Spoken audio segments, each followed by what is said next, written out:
네, 제가 오늘 세 가지 주안점에 맞춰서 말씀을 드릴 건데요. 첫 번째는 각 학교별 그 지원 현황 및 그리고 입시 분석 상황을 좀 말씀을 드리려고 해요. 그리고 두 번째는 학교별로 특히 이제 과학 관계되어져 있는 부분의 문제들이 어떤 부분들이 주로 많이 나오고 있는가, 그걸 알고 있어야 이제 학생들이 좀 공부하는 내용에 있어서 포커스를 맞춰서 공부하는 데 많이 도움이 될 것 같고요. 세 번째로는 아까 앞에서 말씀드렸었던 각 학교별 과학 학습 방법은 어떻게 하는 게 좋을까에 관한 내용을 말씀드리도록 하겠습니다. 첫 번째 보시면 이제 영재학교 지원 현황에 관계되어져 있는 건데요. 올해 3학년 아이들 같은 경우에 입시 인원이 예년보다 상당히 적은 상황입니다. 이제 예년 같은 경우에는 52만 명 정도 작년에 시험을 전국 중3이 응시를 한 상황인데, 실제로 올해 같은 경우에는 약 6만 명 정도가 줄어져 있는 상태로 시험을 봤어요. 그래서 전체 학교 자체가 전부 다 이제 지원 자체의 경쟁률이 좀 낮아져 있는 상태로 이렇게 표기가 되어져 있다는 거 좀 보시면 될 것 같고요. 여전히 이제 좀 학교의 경쟁률을 이렇게 보시면 서울 같은 경우에는 수학을 잘하는 학생들이 많이 지원을 하고 있는 게 지금 이제 현재 상황이고, 그리고 이제 밑에 보시면은 여기 세종이나 인천 같은 경우에 지금 잠시 보시면 실제로 경쟁률이 상당히 높아지는 현상을 볼 수 있습니다. 올해 대입을 봐도 사실 이제 세종명제학교 같은 경우에 올해 처음으로 대입 치르는 현황인데 서울대 지원율이 상당히 좋다라고 나오는 상태이기 때문에 많은 학부모님들께서 이제 세종명제학교에 대한 관심을 많이 가지고 계신 상태다라는 거 미리 좀 알아두시면 좋겠습니다. 전국에 과고가 20개 정도 있는데, 실제로 서울권에서 지원할 수 있는 거는 과고 같은 경우에는 자기 지역구에 해당하는 곳만 지원을 할 수 있기 때문에 한성하고 세종에 관계되는 부분만 보시면 될 것 같고요. 제가 전국 상황을 보여드린 이유는 여기도 마찬가지로 앞서 말씀드렸듯이 이제 전체 지원율 자체가 예년에 비해서 줄어져 있는 상황이긴 한데, 실제로 부산 지역권에 해당하는 저쪽에 보시면 이제 울산, 부산 가구라든가, 이쪽에 잠시 보시면 이제 부산 가구라든가 이제 창원 가구의 경쟁률이 상당히 높은 것으로 지금 이제 분석이 되고 있습니다. 그래서 부산 쪽에 관계되어져 있는 경남권 학생들이 이런 과거 쪽에 관심을 현재 정말 많이 갖고 있다라는 거 한 번쯤 보시면 좋을 것 같고요. 여기 한성, 세종에 관계되는 거 보시면 통상적으로 한성가구가 세종가구보다는 조금 경쟁률이 매년 높은 상황이에요. 약 한 4대1 정도라고 생각해 주시면 될 것 같고, 세종 같은 경우에는 3대1 정도에 해당하는 걸로 지원이 되고 있는데, 보통 세종 같은 경우에 아이들의 성향과 한성 같은 경우에 아이들의 성향이 조금씩 다른 부분들이 있기 때문에 자녀분들의 성향에 맞춰서 그리고 잘하는 부분에 맞춰서 학교 지원하는 데 도움을 받으실 수 있으면 좋을 것 같습니다.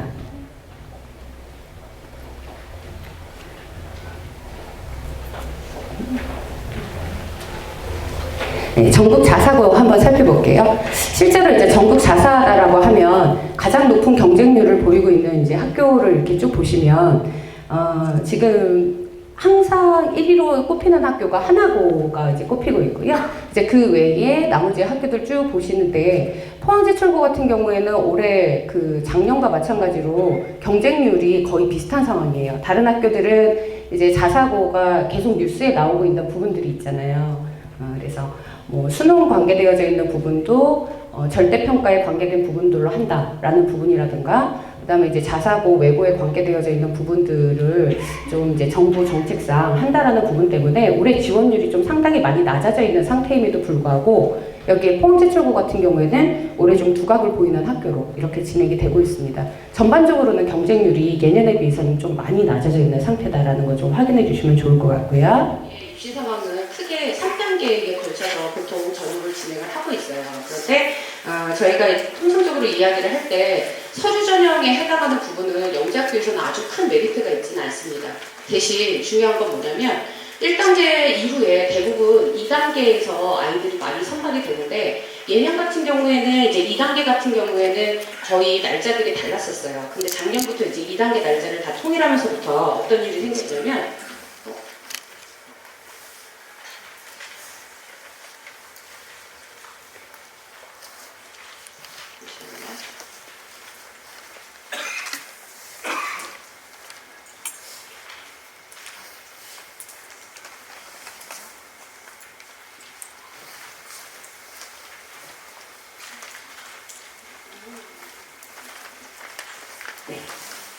여기 보시면 2단계 전형일을 이제 5월 20일 경우, 보통 5월 20, 5월 21일 이 정도에 이제 2단계 전형을 전체 영재학교에서는 동시에 실시를 작년부터 하고 있어요. 그래서 아이들이 중간고사 끝나고 바로 시험을 보기 때문에 사실 이제 준비가 많이 안 되어져 있었던 학생들 같은 경우에는 2단계 시험 볼 때 이제 아이들의 표현으로 멘붕이 온다고 이제 표현을 하거든요. 준비할 수 있는 시간이 그렇게 많지가 않습니다, 사실은. 그래서 평소에 많이 좀 준비를 해놓은 학생들한테 유리한 편이고요. 이러다 보니까 예전에는 이제 학교별로 좀 몰리는 경향들이 있었는데 이제 같은 날 시험을 보다 보니까 경쟁률이 이제 나뉘어지는 부분들이 확연하게 드러나고 자기가 지원하고자 하는 학교가 확실치 않으면 실질적으로 입시에서 승부를 보기가 좀 힘든 상황이에요. 그리고 두 번째로 보시면 이제 여기 한국과학영재학교 같은 경우에 사회통합전형이 새로 올해 이제 신설되어졌던 부분들 보시면 될 것 같고, 제일 중요한 건 여기 제가 이런 글씨로도 적어놨듯이 2단계 영재성 검사가 가장 중요한 핵심 내용이기 때문에 2단계 영재성 검사를 통과할 수 있는 학생은 캠프도 그다지 어렵지 않게 통과할 수 있는 확률이 높거든요. 2단계 준비에 신경을 많이 써야 된다는 게 영재학교의 주된 내용이다라고 보시면 될 것 같습니다.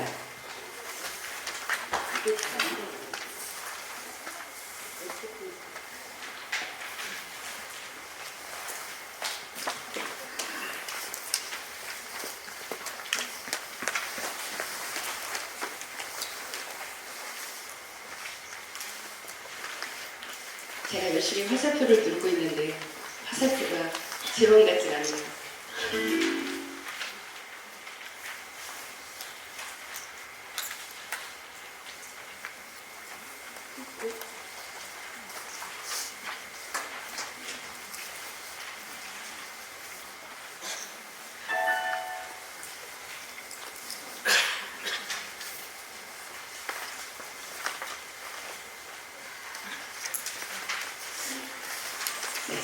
여기 보시면 이제 그 영재교 입시에 관계된 변화된 부분에 대한 걸 좀 요약을 해봤습니다.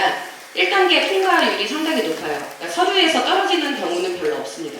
실제로 과거 같은 경우에는 서류에서 떨어지는 경우들도 상당히 많지만 영재학교 같은 경우에는 서류에 정말 이상하게 자기소개서를 작성하지 않는 한 대부분은 다 1단계 통과를 하고 있기 때문에 1단계에는 큰 신경을 쓰지 않으셔도 된다는 걸 좀 미리 말씀을 드리고요. 그리고 지역 학생들도 상당히 많이 통과를 하는 부분에 있어서 특히 학교의 추천서가 상당히 중요해요. 이제 학교 선생님들께서 적어주실 때 그 내용에 관계된 부분들이 이 학생은 성적은 우수하나라는 걸로 만약에 끝나게 되면 그건 좋지 않은 추천서거든요. 참고로 알아두셔야 될 게 교사 추천서는 학생이나 학부모님들이 열어보실 수 없습니다. 그렇기 때문에 평소에 좀 친분관계나 아니면은 그 학생에 대해서 잘 알고 있는 교사에게 추천을 받을 수 있도록 하시는 게 좋고요.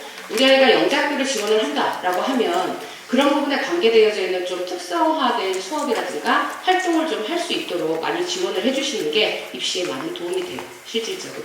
뭐 학교의 영재학교라든가 영재학급이라든가 뭐 이런 것들을 활동 내지는 과학활동, 동아리 활동 뭐 이런 것들을 좀 적극적으로 할 수 있도록 도움을 주시는 게 좋을 것 같습니다. 그래서 2단계가 정말 중요하다는 걸 제가 문제에서도 다시 한번 보여드리도록 할게요.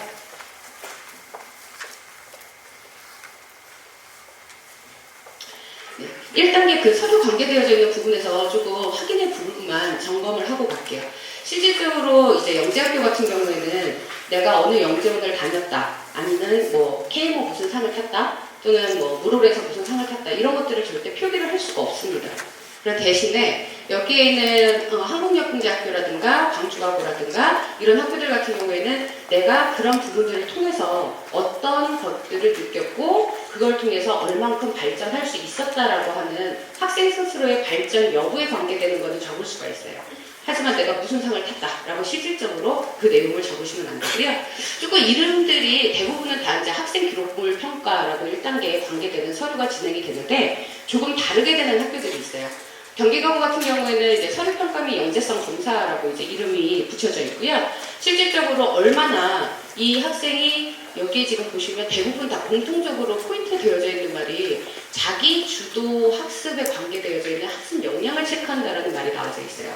영재학교 같은 경우에는 가장 중요한 게 탐구 활동을 스스로 해서 자기가 그거에 관계되어져 있는 내용의 기승전결을 마무리를 해야 되기 때문에 스스로 학습할 수 있는 그런 의지와 신념이 없지 않으면 학교 입학 후에도 많은 학생들이 학교를 그만두는 경우도 있습니다.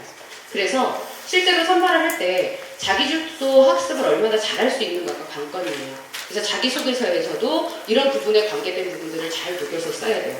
어떤 학생들 쓰라고 하면 대부분 내가 무슨 활동을 했고 무슨 활동을 했다. 그냥 활동한 내용만 적는데 실제로 그 활동한 내용의 끝이 아니라 그걸 통해서 내가 얼만큼 성장을 하고 어떤 부분을 알게 되었다라고 하는 부분을 명확하게 명시를 해야지만 실질적으로 그 학생들이 학교에 이제 선발될 수 있는 가능성이 좀 높고요. 특히 그런 게 강한 부분이 어디냐면 대전과거 같은 경우에 여기 보시면 이 다른 학교와 달리 이런 말이 쓰여져 있어요. 학교 설립 목적에 맞게 인재상에 부합하는 진학 의지가 있어야 된다.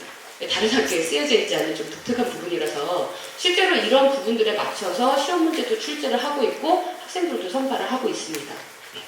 그리고 여기 이제 영재학교 같은 경우에는 예술영재 같은 경우에 이제 요즘에 정말 많이 지원을 하고 있기 때문에 여기 인천도 지금 잠시 보시면 인천과외형 같은 경우에도 역시 자기주도 학습 능력에 관계되는 부분들, 물론 이제 예술영재학교 같은 경우에는 이거 이외에도 인성 관계된 부분까지 다 포함해서 예술 관계된 분야라든가 통합적인 문제가 나오고 있기 때문에 편협한 사고보다는 좀 더 다양하게 열린 시각으로 공부를 할 수 있게끔 도움을 주시면 될 것 같습니다.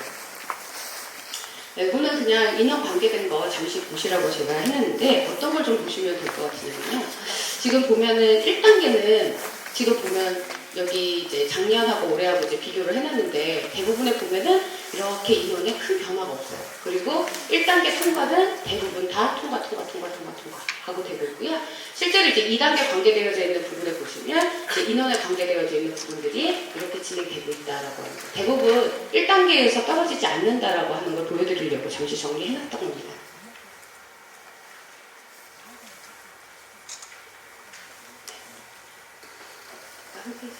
네, 여기 보면 이제 선발 인원에 관계된 걸 잠시 좀 정리를 해놨는데 영재 입시가 좀 달라진 부분이 있다라고 하면 예년에 비해서 좀 우선 선발하는 부분들이 많이 줄어들었어요. 그러다 보니까 이제 우선 선발에 관계되어져 있는 부분들이 좀 더 이제 우수하다라고 생각하는 아이들을 미리 뽑아놓고 시험을 진행을 했었었는데 실제로는 우선 선발에 해당하는 게 이제 올해부터는 인원이 많이 축소가 되어져 있어요. 여기 제가 지금 적어놓은 거 확인을 해보시면 지금 예술영재 인천과외형 같은 경우에는 우선 선발을 아예 실시를 하고 있지 않았었고요. 다른 학교들 같은 경우에 절반으로 축소를 하거나 아니면 뭐 이름을 조금 바꾼다거나 라고 하는 부분들로 진행을 하고 있습니다. 실질적으로 2단계를 잘 봐야 통과할 수 있다는 게 결론이에요. 올해 과고 입시의 좀 특징을 살펴보면 이제 과고 같은 경우에는 영재학교 탈락한 학생들 또는 원래 과고를 지원하려고 했었던 아이들이 이제 지원을 하는 학교인데 과거의 좀 특징을 이야기해보자라고 하면 1단계 서류가 상당히 중요합니다. 자기소개서 쓰는 부분들이 정말 중요해요. 학교 추천서도 물론 중요하고 또 출석 면접이라고 하는 게 있어요. 다른 학교에서는 이제 없는 특징 중에 하나인데 실제로 이제 출석 면담을 학교에 가서 이제 예전에는 학교로다 방문을 와서 이제 그 면접관들이 왔었었는데 이제 변경돼서 실제로 이제 학교에 직접 가서 출석 면담을 하게 되는 과정에서 정말 중요한 게 자기소개서에 관계되는 부분이거든요. 그리고 중등 심화 내용에 관계된 걸 실제로 면접을 할 때 물어봐요.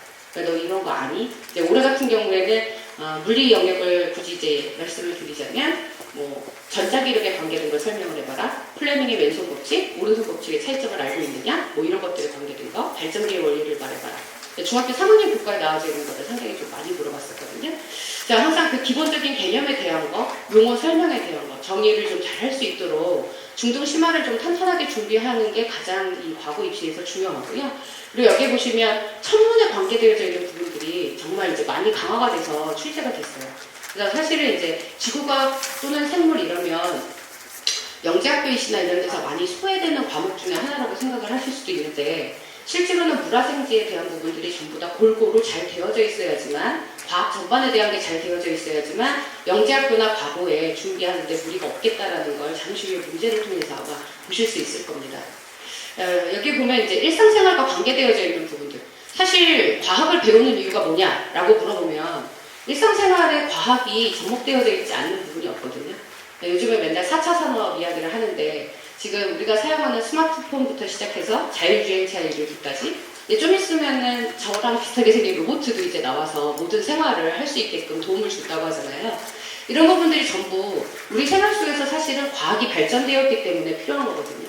자, 그럼 그 과학이 발전되어져 있는 그 부분에 관계된 부분들이 우리 생활에 어떤 연관성이 있는가, 또는 일상생활에서 심지어는 올해 나왔던 문제에 이제 사우나 관계된 문제가 나와 있어요. 그래서 사우나에 들어가면 땀이 나는데 잠시 후에 또 땀이 식었다가 그 땀을 왜 식었을까? 그럼 사우나에 들어갔을 때 나온 땀은 뭐고, 땀이 식었을 때 물방울은 뭐고, 뭐 이런 것들에 관계된 거. 그러니까 평상시에 저희들이 이제 사우나 가면 달걀 까먹기만 하지 그런 거는 생각을 많이 안 하는 편인데, 실제 일상생활에서 일어날 수 있는 과학에 관계된 부분들을 관심을 좀 많이 가져야지만 문제를 어색하지 않게, 낯설지 않게 정해진 시간 안에 풀 수 있는 그런 문제들로, 여기 적어놨듯이 30분 이내에 아이들이 풀어야 되기 때문에 많이 연습이 되어져 있지 않으면 과거 문제 또한 그렇게 쉽지는 않습니다. 왜냐하면 융합된 형태로 나오기 때문에 한 분야만 잘한다라고 해서 그 아이가 과거에 합격하기는 힘든 상황입니다.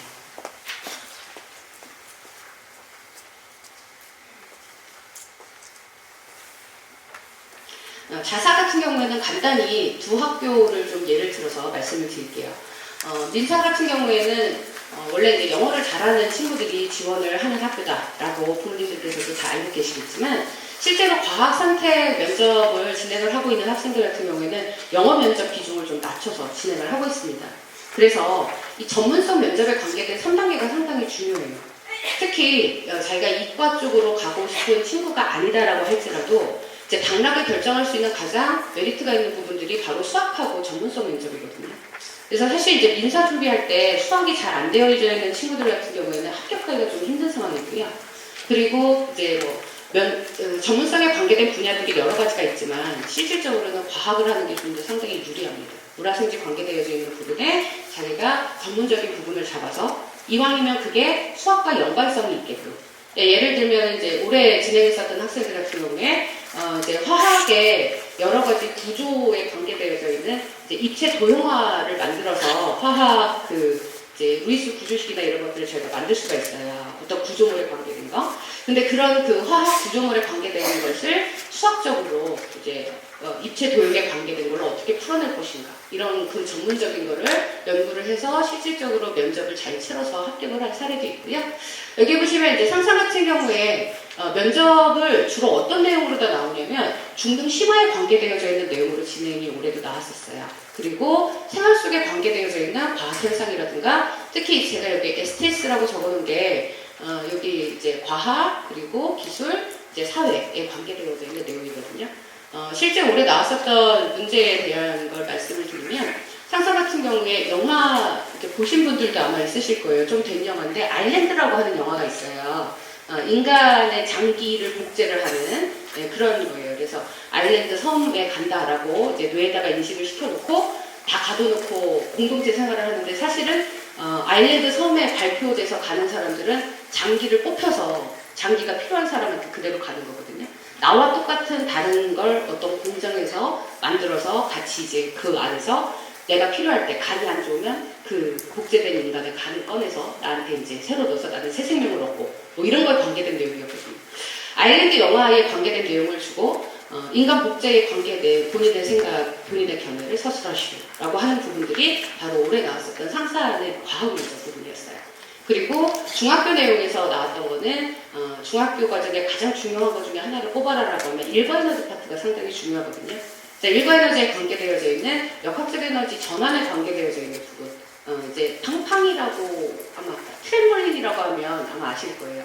검은색 판때기에 팡팡 뛰는 거기에서 점프를 뛰었을 때의 에너지의 전환 관계가 어떻게 바뀌는가에 대해서 설명을 해라 라고 하는 그 부분이 이제 올해 나왔었던 상산의 내용입니다. 실질적으로 점점 이제 과학적인 부분에 있어서 중등 심화에 접목을 해서 이 두 학교들이 전부 다 물어보고 좀 더 과학을 잘하는 학생들을 선발을 하고자 하는 게 학교의 의지로 지금 보이고 있습니다. 그래서 제일 중요한 거는 이제 내신 관리는 물론 잘해야 되고요.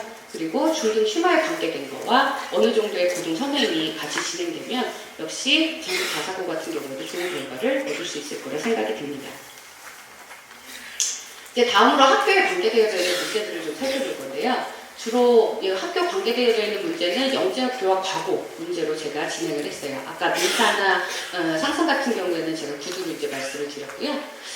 이제 2단계 문제 관계된 거 잠시 보시면 학교에 생활되는 그 과정에 대한 거는 그냥 간략하게 제가 좀 정리를 해서 적어놨어요. 시간을 보면 생각보다 시간이 길지 않다라는 걸 말씀을 드리려고 적어놨거든요. 100분, 80분 이 시간 동안에 사실 서술형에 관계되어져 있는 문제 수학하고 과학에 관계되어져 있는 부분들, 그리고 서울과학고 같은 경우의 특징이 앞에 영재성 검사라고 해서 다른 학교에서 진행하지 않는 부분들이 좀 포함되어 있습니다.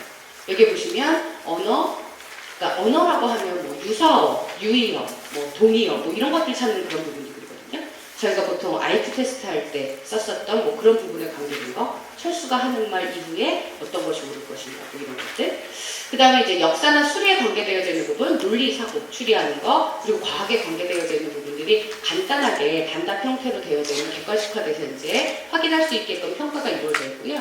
실제로 여기에 있는 과학 문제 내문항이나 세문항 같은 경우에는 대문항이 저렇다는 거고 저 밑에 딸려져 있는 그 소문항이 의외로 좀 많아요. 그래서 이 시간이 생각보다 짧기 때문에 많은 준비가 되어져 있어야 되고, 특히 서울과학고 같은 경우에는 수학이 대부분의 융합되어져 있는 문제들로 물리 같은 경우에는 섞여서 나오기 때문에 수학이 좀 잘 준비되어져 있는 학생이 지원을 하는 게 유리하다라고 좀 말씀을 드릴 수 있겠네요.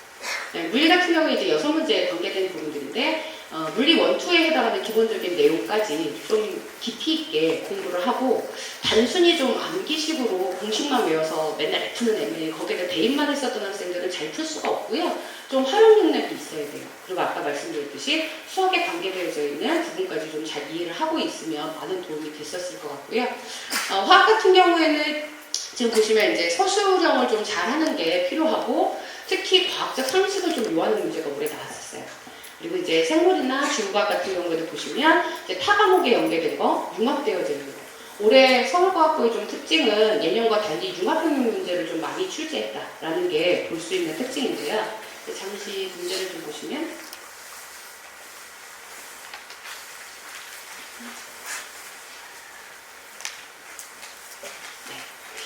사실 이제 물리가 많이 어렵지는 않았어요. 이제 나오고 있는 부분들이 보통 물리 영역에서 어떤 게 출제되느냐라고 하면 역학 부분에서는 힘과 운동에 관계되어져 있는 거, 에너지 부분, 이게 반드시 출제가 되고요. 이제 전자기 같은 경우에는 보통 회로에 관계된 거, 내지는 자기장에 관계되는 거를 출제하는 편이고, 그 다음에 이제 물리에서 파동 관계되어져 있는 부분에서는 굴절의 법칙이 상당히 중요하거든요.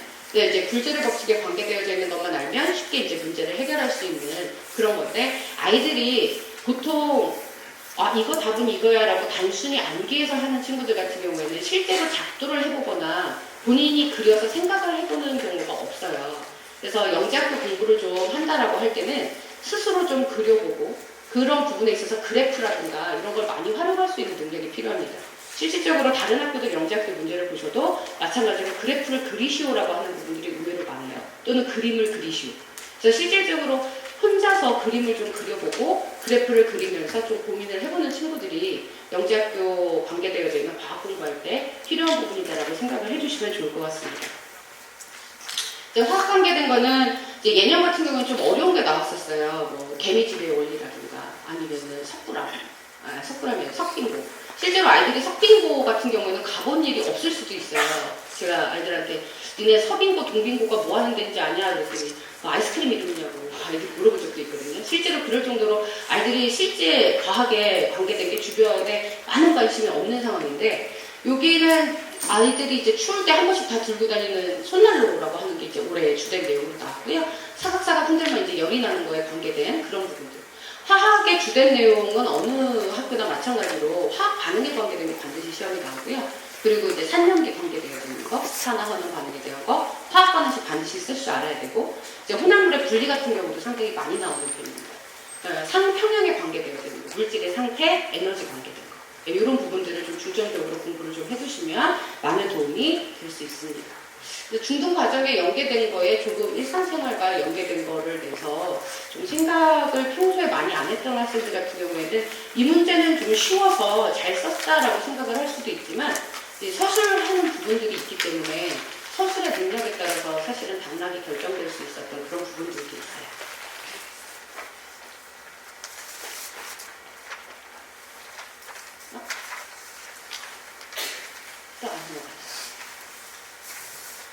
이거는 이제 많이 보셨죠. 화장실에 이제 있는 친숙한 변기 내부예요.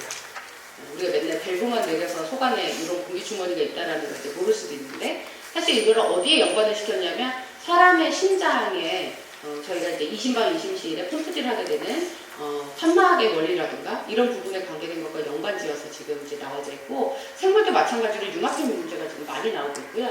특히 생물 같은 거 공부하실 때에는 혈액에 관계된 것, 중학교 2학년 부분에 해당하는 부분들을 좀 잘 보실 필요가 있어요. 우리가 이제 보통 통상적으로 이해할 때 동물계라고 설명하는 부분인데, 순환 파트라든가 이제 소화라든가 그리고 호르몬 그 항상성 유지 관계되어져 있는 부분들, 감각기관 관계되어져 있는 부분들, 이제 그 부분들은 이제 과거에서도 마찬가지로 올해도 시험에 나왔었던 부분들이고요.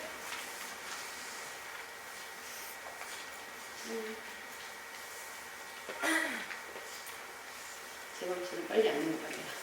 지구과학 같은 경우에도 이제 에너지 관계되어져 있는 부분들, 사실 이거는 중학교 내용 교과에 그대로 나와져 있는 부분들이에요. 그래서 서울과거 같은 경우에 이렇게 나와져 있는 부분들 좀 보시면, 이제 용암동굴 같은 경우에 뭐 아이들이 좀 낯설 수도 있어서 이제 어떤 설명들이 이제 제시되어져 있는데, 이런 부분을 좀 잘 보실 때에는 실질적으로 서울과거 같은 경우에 진행하시는 이제 선생님들 같은 경우에 석박사 서울대 출신 지구과학 교과 선생님들이 상당히 많으시기 때문에 그 선생님들의 연구하셨던 논문에서 중증 연계된 부분들을 좀 발췌를 해서 실제 시험에 활용을 하고 있는 부분들이 있어요. 네, 그래서 논문을 찾아서 보기는 좀 힘들지만 심화되어져 있는 좀 지구과학 공부를 할 필요는 있다라는 좀 말씀을 드리도록 하겠습니다.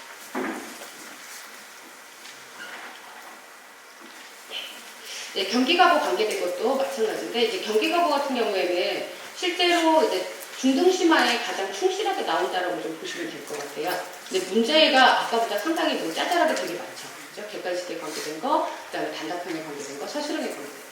그러니까 시간이 매우 바빠요. 120분 동안에 실제로 이 문제들을 다 푼다라고 하는 건 매우 바쁘기 때문에, 물리나 화학 같은 경우에는 거기 물원이나 화원 또는 좀 더 많이 공부했다라고 하면 물투나 화투에 해당하는 부분이 중등 심화에 연계된 부분은 반드시 공부를 해주는 게 좋습니다. 네, 물투, 화투 또는 물원, 화원을 완벽하게 다 끝내기를 바라기보다는요, 중등 과정에 연계되어져 있는 부분들을 필수적으로 봐야 된다라고 말씀을 드리는 게 좋을 것 같아요.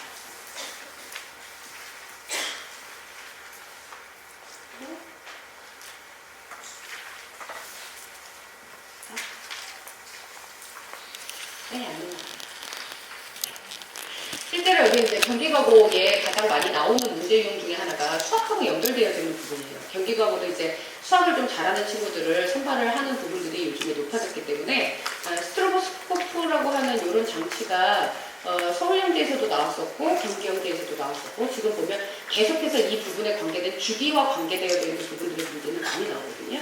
수학과 연관지어서 낼 수 있는 가장 좋은 융합형 문제이기 때문에 좀 수학적인 능력도 필요하다라는 부분들. 그래서 이제 경기형제가 예전에는 물리가 정말 물리스럽게 나왔었는데, 요즘에는 점점 수학이 접목되어져서 융합형으로 지금 바뀌어서 문제가 좀 나오고 있는 편입니다.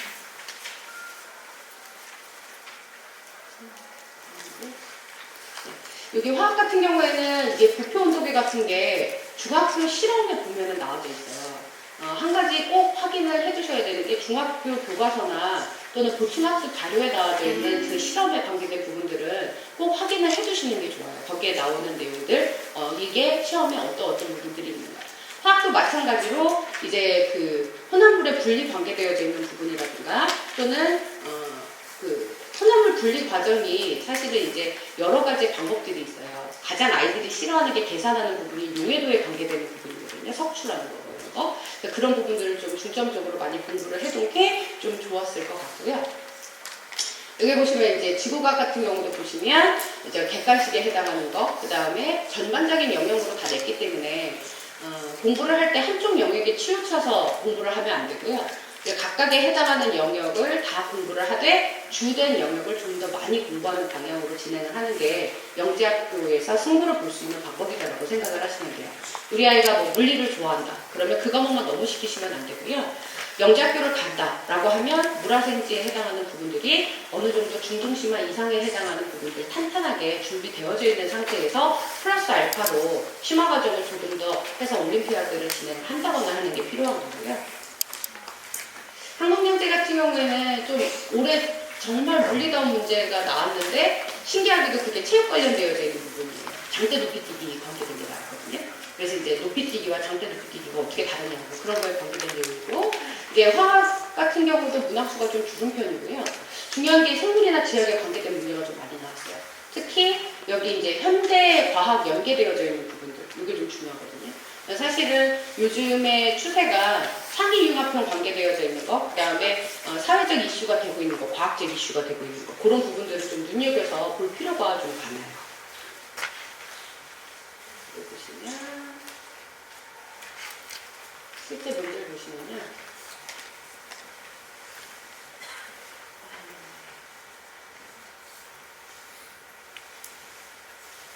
여기 이제 높이뛰기에 관계되어져 있는 부분들이 나와져 있어요.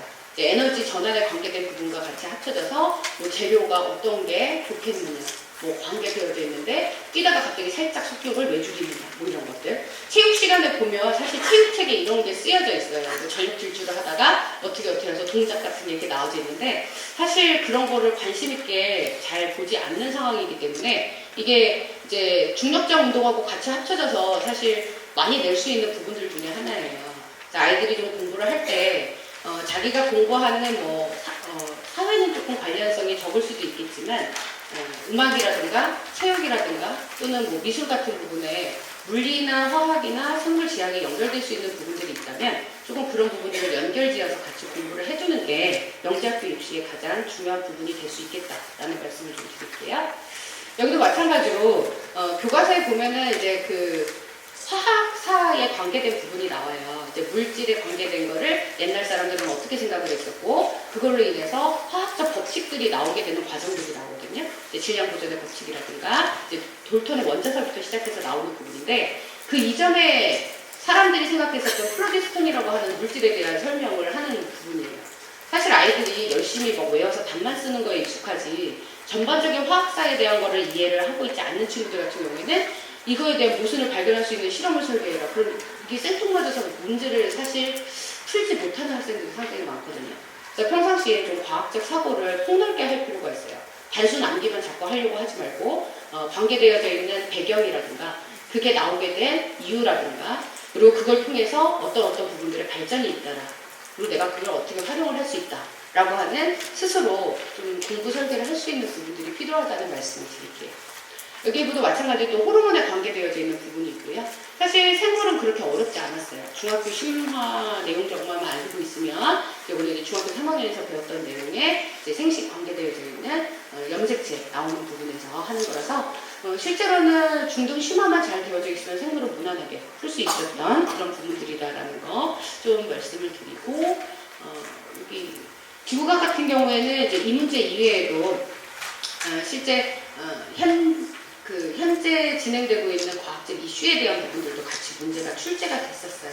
그래서 좀 한국영재 공부를 하고 싶은 학생들 같은 경우에는 좀 포괄적 사고를 가지고 공부하는 게 필요하겠다 하는 말씀을 좀 드릴게요. 배구가구 같은 경우에는 그 배분한 게 8888 다 똑같은 비중으로 이제 되어져 있고요. 수능형 관계되어져 있는 문제가 좀 특징이다라고 말씀을 드릴 수 있어요. 배구가구 같은 경우에는 화학이나 생물 같은 경우에 정말 수능형으로 좀 공부를 해둔 친구들 네모 박스에 기억, 니은, 디귿 해놓고 있는 대로 고르시오 뭐 이런 형태거든요. 그러니까 그런 부분들을 많이 준비를 해두기 위해서는 그만큼 이제 연결되어져 있는 중등 과정에 고등 심화 과정까지 좀 같이 공부해두는 게 도움이 되겠다라는 말씀을 좀 드릴게요. 난이도는 그렇게 어렵진 않았었는데 아까 말씀드렸듯이 이런 그래프를 그려라라고 하는 문제들이 출제가 돼요. 실제로 이제 배구가구 같은 경우에 물리가 상당히 좀 물리스러운 문제들이 많이 나왔거든요. 그래서 이제 역학적 에너지에 관계되어져 있는 부분들 이거를 통해서 그래프화 시킬 수 있느냐 결론을 스스로 도출할 수 있는 과정을 확인하기 위해서 이제 이런 부분들이 나왔었고요. 아까 여기 보시면 용해도 글씨 보이시죠? 그래서 실제로 아이들이 계속 공식에만 대입해서 내신화 공부를 했었던 아이들은 잘 풀기 어려운 문제였어요. 단어는 익숙하지만 연습을 많이 안 하면 못 푸는 문제였었고 아까 말씀드렸던 심장 관계되어져 있는 거 순환 자주 나오는 부분들이에요. 그래서 꼭 공부해야 될 부분들은 놓치지 않고 명칭이라든가 기능에 관계된 것들을 정확하게 이해를 하고 거기에 심화 과정까지에 대한 것들을 좀 공부를 해두는 게 좋겠다라는 거. 보시면 기억, 니은 뭐 이렇게 해가지고 설명 나와져 있는 것들 보시면 될 것 같고요. 대전과고 같은 경우에도 역시 그런 형태로 진행이 되는데 여기 보면은 실제로 일부 에너지에 관계되어져 있는 부분들 매우 중요하게 생각하는 부분들을 시험 문제에 출제를 했어요. 늘 나와야 할 부분들에 대한 것들이 나오기 때문에 항상 그 주요 단원에 해당하는 것들은 꼭 과목별로 공부하는 부분들이 있어야 한다는 말씀을 드릴게요. 여기에도 호르몬 관계되는 거 피드백 과정 나와져 있고요. 그 다음에 실제 그림을 그리시오, 표시하시오라고 하는 거를 있어요. 아까 말씀드렸듯이 실제 스스로 표시해보고 그려보고 하는 학습들이 영재학교 준비에서는 매우 중요하다는 거. 광주과고 같은 경우에는 좀 광주 나름의 스타일이 있어요. 그래서 이제 보시면은 문제의 특징 중에 하나가 여기 보면 이제 중요한 부분들을 제가 또 중등과정 소재에 적어놨죠. 네, 역학적 에너지나 검정기 저항 그리고 이제 굴절의 법칙 아까 앞전에 서울영재에서도 출제됐었던 그런 부분에 대한 것들을 소재로 항상 광주만의 스타일로 이제 시험이 출제가 되고 있어요. 화학도 마찬가지로 고등 기초까지. 실제로는 막 아주 어려운 난이도의 문제는 아니지만 시간이 짧기 때문에 아이들이 문제를 접했을 때 연습이 많이 안 되어져 있으면 당황할 수 있는 그런 시간적 압박이 좀 있어요. 그리고 이제 실험에 관계된 부분들이 지구과학은 같이 포함돼서 나왔다는 거. 여기 보시면 실제로 이거는 교과서에도 나와져 있는 그런 실험들을 응용을 한 건데 굴절 관계되는 게 물결파가 유리판이나 또는 두께가 다른 부분들을 하게 되면 어떻게 됩니까? 관계된 부분들이고요. 보시면 빨리 안 넘어가요. 네, 아까 심장 또 나왔죠? 참고로 보시면 될 것 같고요. 안 넘어가네요.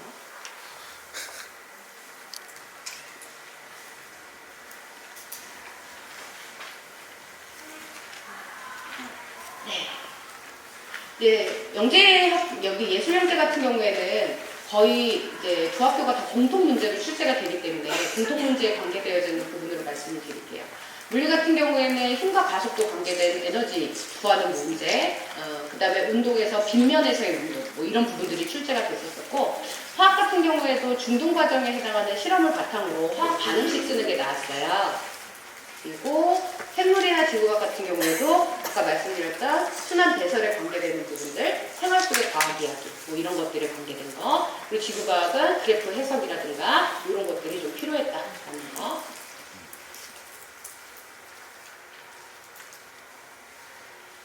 한성, 세종 올해 나왔었던 거 문제를 보시면 이제 지구과학 관계되어져 있는 천문에 중3 과정에 해당하는 달 관계되어져 있는 게 올해 시험에 나왔어요. 그래서 아이들이 달을 어느 방향에서 어떻게 보느냐에 따라서 좀 달라질 수 있는 부분, 융합적으로는 그거를 생물에 연관을 지어서 이렇게 융합형으로 출제가 되고 있기 때문에 실제로 공부를 할 때 한쪽에 너무 이렇게 편협하게 해서 하면은 안 된다라는 말씀을 좀 드리고 싶고요.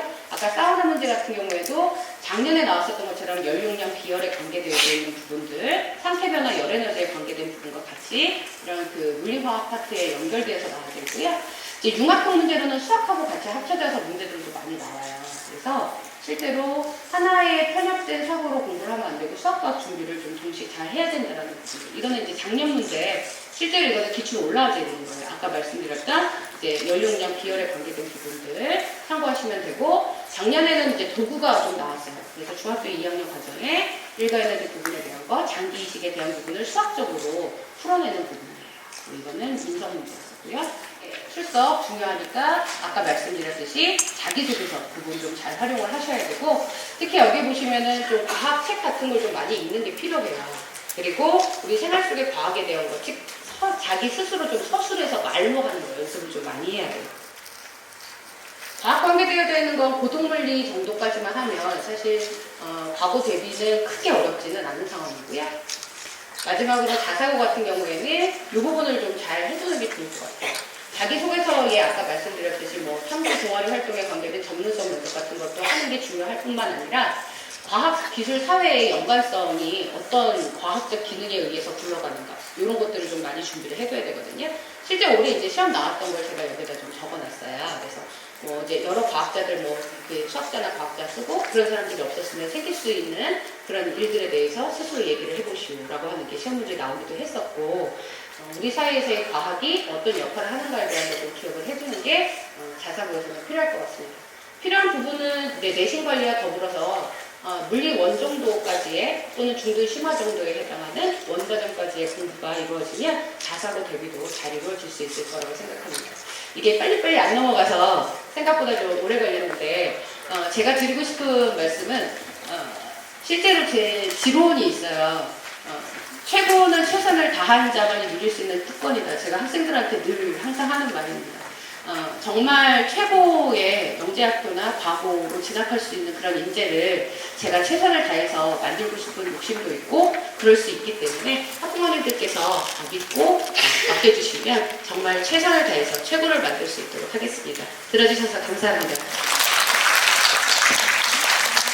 선생님들이나 학부모님들이 항상 거기에 대한 의문을 갖고 있었습니다. 이 KMO 해야 되는 거 아니야? 이 문제를 보니까. 이 KMO 과정이죠. 또 일부에서는 뭐라고 그랬냐면 계약 수학 과정인데 이런 얘기까지 나왔어요. 그래서 그쪽에서 아니다라고 반박을 한 게 지금 나온 서울과학의 기출문제 유형이 쭉 나온 겁니다. 근데 보고 나니까 뭐라고 또 얘기가 나오냐면 역시 KMO는 해야 돼요. 보고 나니까 얘기가 나옵니다. 클림스 밑에 보면 중일 과정이 어디와 연계가 되어 있어 이렇게 되어 있습니다. 실제로 그래요.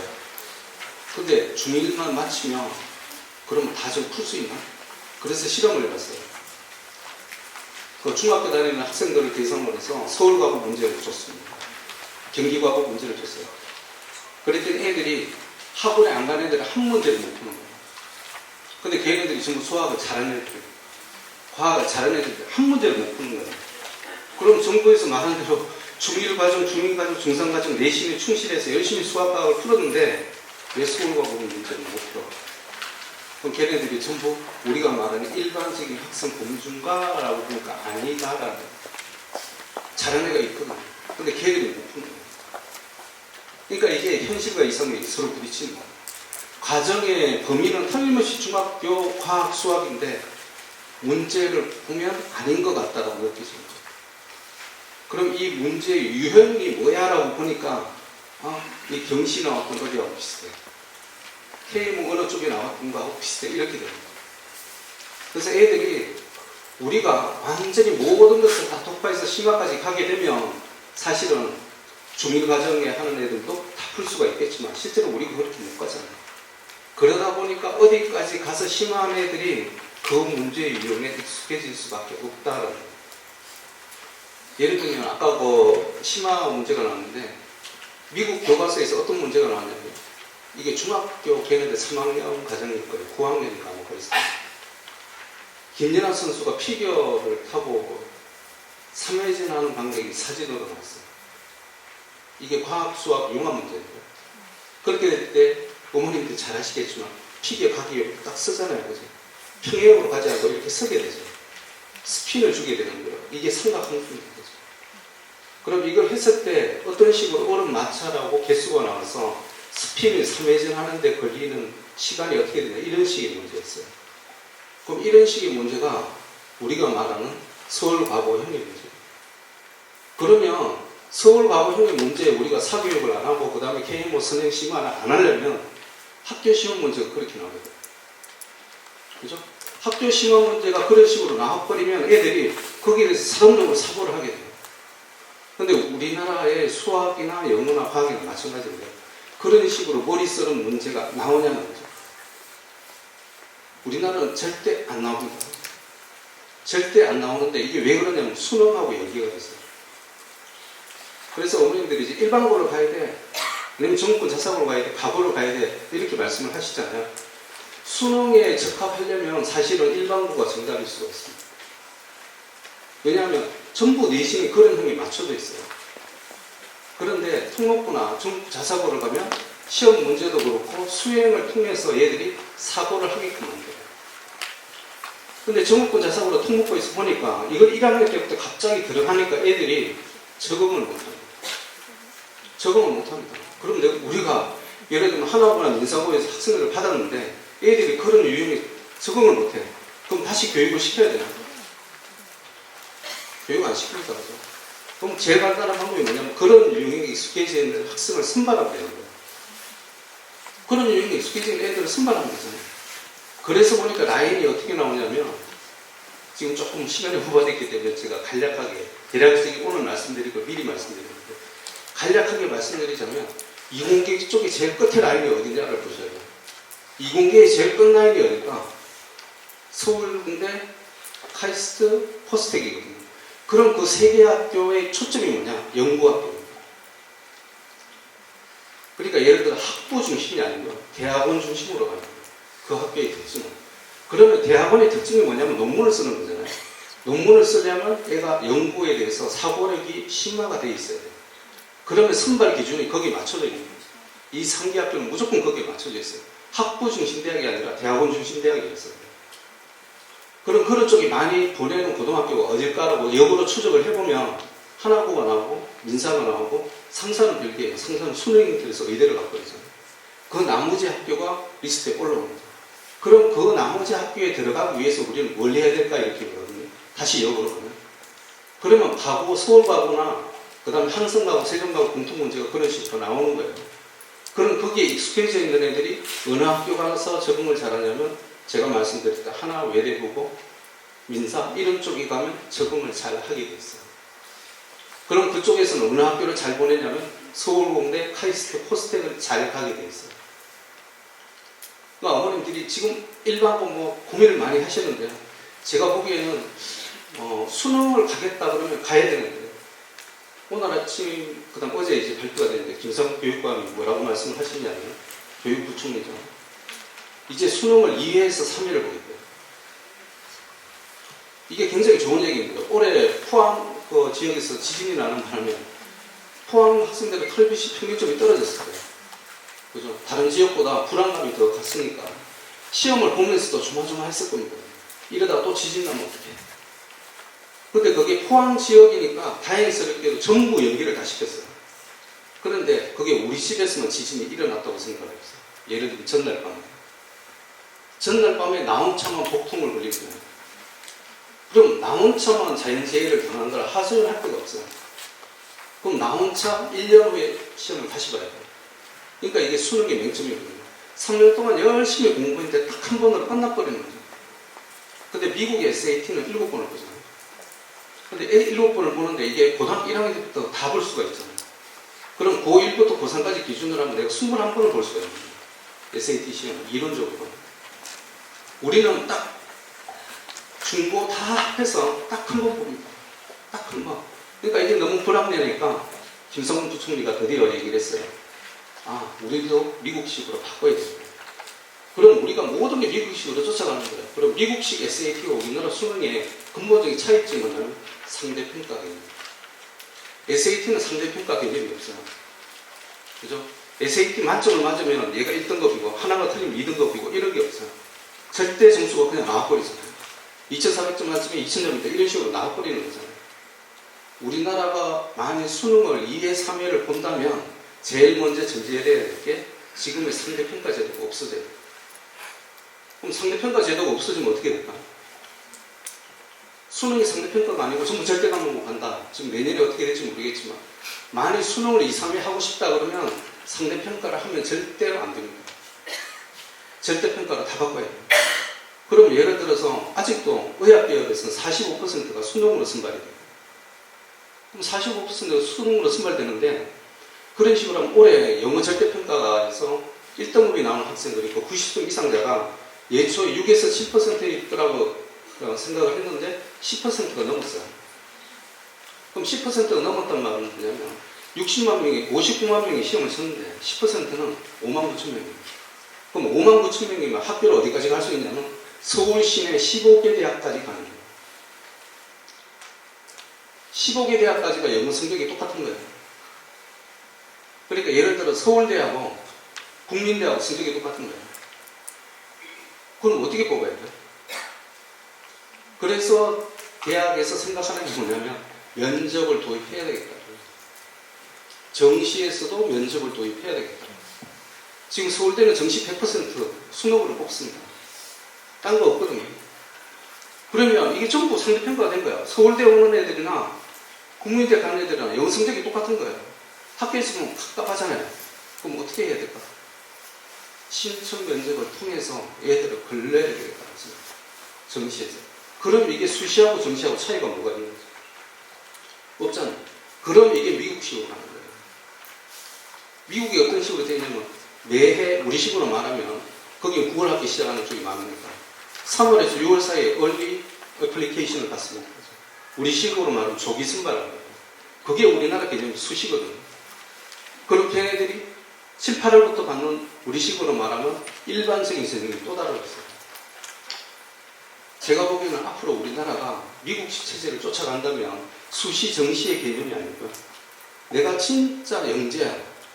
미국이 그러거든요. 아이비리그에서 내가 얼리 애플리케이션을 했다는 얘기는 내가 진짜 영재야라는 거예요. 우승 선발에 들어갈 정도로.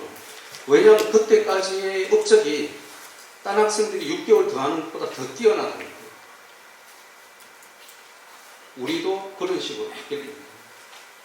그러면 우리가 수시에 지원할 수 있는 자격 요건이 따로 없어요.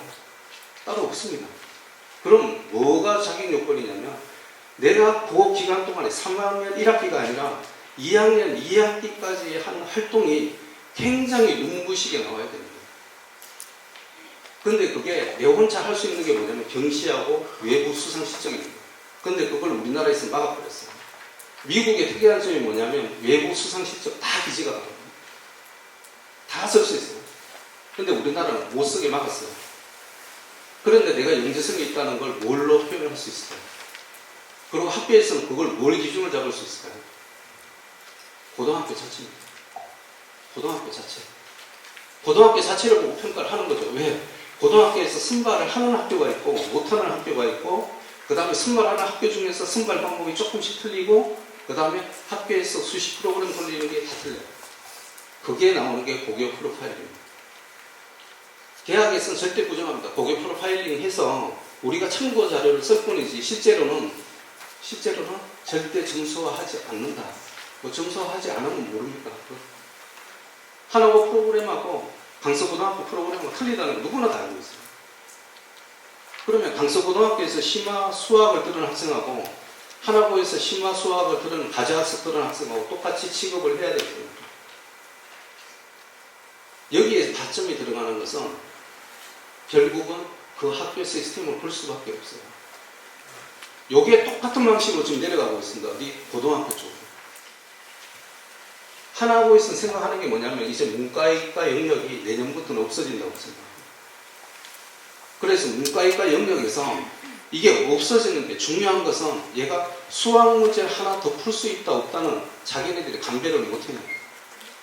그건 어떻게 판별할 수가 없거든요. 그럼 그게 뭐냐면 얘들이 생각하는 것은 사고력이 깊은 애 그냥 뽑으면 되겠다 이렇게 생각하는 거 하나 있고요. 그 다음 얘가 거기에 할 만큼 열정을 쏟아나를 볼 수 있는 걸 기준으로 해야 되겠다고 생각해요. 그 다음에 지역적인 쿼터를 같이 들어갔습니다. 이게 서울대 지교육입니다. 제가 보기에는 올해 하나고가 처음으로 서울대 지교육 방식을 완전히 드러내는 거예요. 자, 하나고 200명 정원인데 20% 40명은 강남에서 뽑을 수가 있어요. 근데 강남 애들이 공부를 제일 잘합니다. 그죠? 우리도 인정하듯이. 그 다음 목동하고 상계동 이런 쪽으로 가잖아요.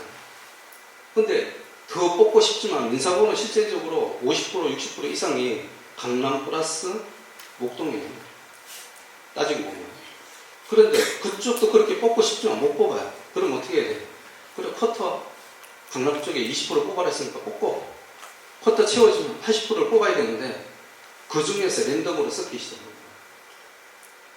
제가 보기에는 그 중에서 안배가 나오는 게 뭐냐면 특정 지역에 우리가 말하는 교육 특구 쪽으로 안배를 주는 것 같아요.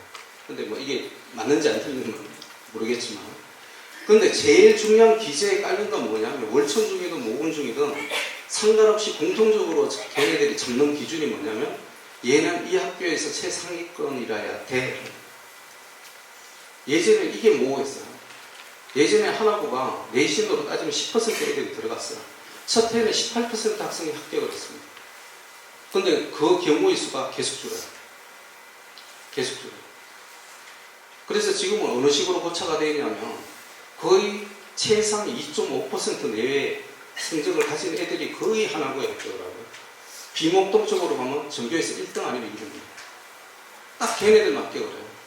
그런데 제가 참 신기하게 얘기하는 게 뭐냐면 우리는 학생부를 보면 99점 원점수를 볼 수가 있잖아요. 100점 원점수를 볼 수 있는데 그 학교에 제출할 때는 다 사라지고 A, B 이것만 표시가 됩니다.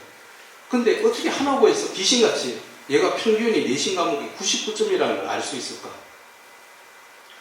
합격한 학생들을 보면 그래요. 올해도 그렇고 작년에도 그렇고 어떻게 하나고에서 그걸 미리 알 수 있나? 미리 열어보는 건가? 근데 학생도 미리 연락 못 하거든요. 고등학교 들어오고 나서는 청구적으로 중학교 들어가서 볼 수가 있는데 입학하는 그 당시에는 절대 못 보게 돼 있습니다. 그 봐서 많이 문제가 생기면 교장부터 전부 이제 학교가 지정치수 당할 수도 있거든요. 그래서 그런 짓을 못 하게 되는데 아무튼 보면 귀신같이 그런 학생들을 뽑아내는 거예요. 그럼 다시 역추적. 그럼 어떻게 학교에서는 얘가 99점이 5개 과목이 평균이라는 걸 알 수 있을까요? 얘가 월천에서 탑이라는 걸 어떻게 알 수 있을까요? 아니면 탑5에 들어간다는 걸 어떻게 알 수 있을까요? 종합적으로. 이게 이제 종합입니다. 종합. 학생부를 종합적으로 검토를 하기 시작합니다. 하나고가 제일 강한 게 학생부의 항목을 연계를 시키는 자리예요. 하나고가 거기서는 탑입니다. 전국에서. 그래서 한 학생의 프로파일을 띄워놓고 학생부 연계에 관련되는 선생님들이 4-5분이 모여서 이 학생부의 부족한 게 뭔지를 보충을 해내는 게 하나고 그 방식을 그대로 선발에 도입을 했다고 봤을 때 한 학생의 생기부를 갖고 토론을 했을 때 이 학생의 프로파일링이 나오기 시작해요. 창체 활동부터 시작해서 동아리, 봉사, 독서, 그 다음 선생님의 평가 쫙 보니까 얘가 어떻다라는 그림이 그려지기 시작해요. 지균의 특징이 뭐냐면 실제적으로 면접 비중이 높지 않다. 지균의 특징. 그러니까 하나고에서 생각이 작년까지는 일반 전형식으로 하려다 보니까 공통 문제를 어렵게 내서 얘가 변별력이 있나 없나를 가려내려고 그랬어요. 근데 올해는 완전히 바뀐 게 뭐냐면 그것보다는 차라리 학생부를 종합적으로 검토하는 게 낫겠다는 쪽으로 바뀐 거예요. 그러면 학생부가 한 20페이지, 30페이지 이렇게 가야 되잖아요. 예를 들면. 근데 그렇게 안 돼도 합격을 했다는 게 올해 하나고 입시의 특징이에요. 좋은 걸 수도 있고 안 좋은 걸 수도 있는데요. 그러니까 스펙에 그렇게 집중하지 않아도 된다는 건 맞는데 하나의 전제는 뭐냐면 내가 최소한 5개 과목 내신이 95점 밑으로 나면 하나고는 지원을 해봤자 거의 떨어집니다. 제가 뭐 하나고 측을 그렇게 아는 사람이 없으니까 겉으로야 알지만 속으로는 잘 모르죠. 어떤 식으로 선발했다는 거 알려주지도 않겠죠, 당연히. 근데 보면 결과적으로 보면 95점 밑이 없다는 거예요. 70-80% 이상의 학생들은 평균 98점이었습니다. 5개 과목 기준으로. 그래서 어이없게도 지금 정부에서는 이걸 ABC로 해놓으면 내신에 대해서 신경을 안 쓰고 애들이 놀 수 있겠지라고 만들어 놓은 거예요. 그죠? 이제 놀아야지 그러면서 만들어 놨는데 실질적으로 고등학교에서는 노는 학생을 안 뽑는다. 그러니까 하나고를 생각하시는 어머님들은 앞으로는 그 부분을 좀 생각을 해주시면 좋을 것 같아요. 지금 뭐 유연별 대표학교 진학률 쭉 나오는데요. 작년 것보다. 그러니까 쉽게 얘기하면 서울 가고 경기 가고 그다음 대전 가고의 특징이 뭐냐? 반은 서울 공대 가고 그 다음에 저기서 한 10% 정도가 또 어디를 가냐면 의대로 가죠. 그 다음에 나머지 20-30% 정도가 카이스트, 코스텍, 유니스트, 디지스트 쪽으로 빠져요. 그 다음에 나머지 20%가 연대, 고대, 성대로 가요. 그래서 뭐 자기들끼리 하는 말 있잖아요. 야, 진짜 공부 못하면 나는 고대 공대라도 가야 돼. 성대 공대라도 가야 돼. 진짜 공부 못하면. 근데 우리는 진짜 공부 잘하면 성대 반도체로 가야 돼. 이렇게 생각하잖아요. 초점이 틀린 거죠.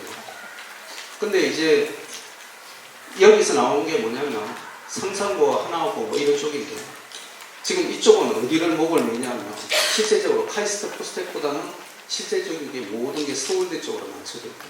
서울대 쪽. 하나고가 등록자 54명이 했는데 진학률 26%인데, 그러니까 1%도 재수생인데, 그럼 현역생들 25% 정도가 서울대를 가는 거예요. 근데 그 중에 20%가 사회통합증에 있는 죠.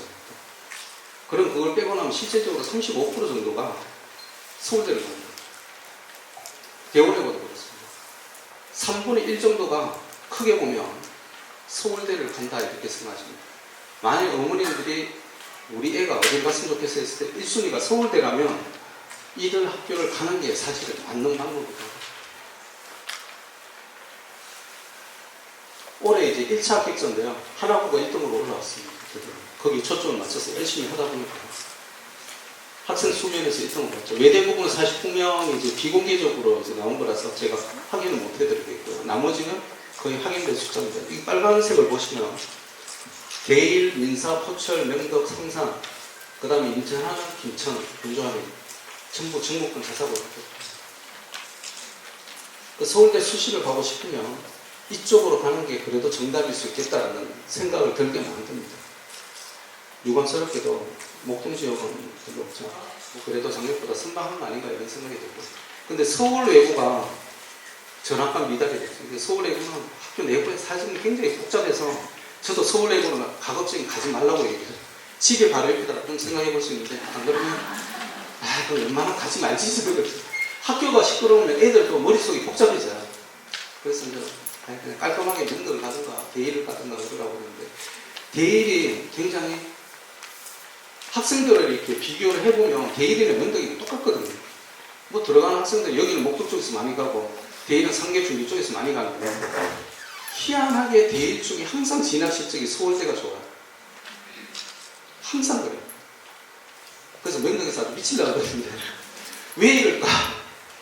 근데 보면 특징이 뭐냐면 대일은 스스로가 우리가 약자라고 생각해요. 약자라고 생각해요. 왜? 우리는 지역이 안 좋아. 우리는 이쪽 북쪽이라서 지역이 별로 안 좋아. 인적 자원이 별로야. 그런데 애들은 보내야 돼. 금액이 굉장히 많은 것 같아요. 학생들도 그런 스타일인 것 같아요. 제가 보기에. 근데 명덕은 자부심이 굉장히 많아요. 특히 여학생들. 여학생들이 75% 정도 비율이 되는데, 그 여학생들이 항상 고2 말 정도 되면 하는 소리가 뭐냐면, 나는 못 가도 이대는 갈 거야. 못 가도 이대는 갈 거야. 제발 그렇게 되라고 그러는데, 그러니까 조금 자기보다 과대평가하는 경향이 있고, 대일은 자기보다 조금 과소평가하는 경향. 이게 학교에 굉장히 재미있는 점인 것 같아요. 그 다음 경기권 외고는 이제 제가 보기에는 유일하게 성남 외고가 조금 올라왔다는 거, 그 정도 올릴 것 같고, 경기권 외고는 앞으로 계속 약해질 것 같아요. 제가 보기에는. 경기권은 오히려 자사고 쪽으로 많이 가지 않을까 이런 생각이 듭니다.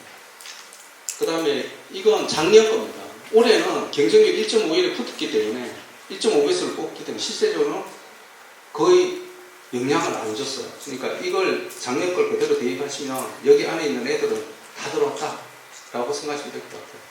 이화도 사실은 1.5 아니기 때문에. 그 다음에 CNC학원 진학 실적인데요. 여기에 그런 거죠.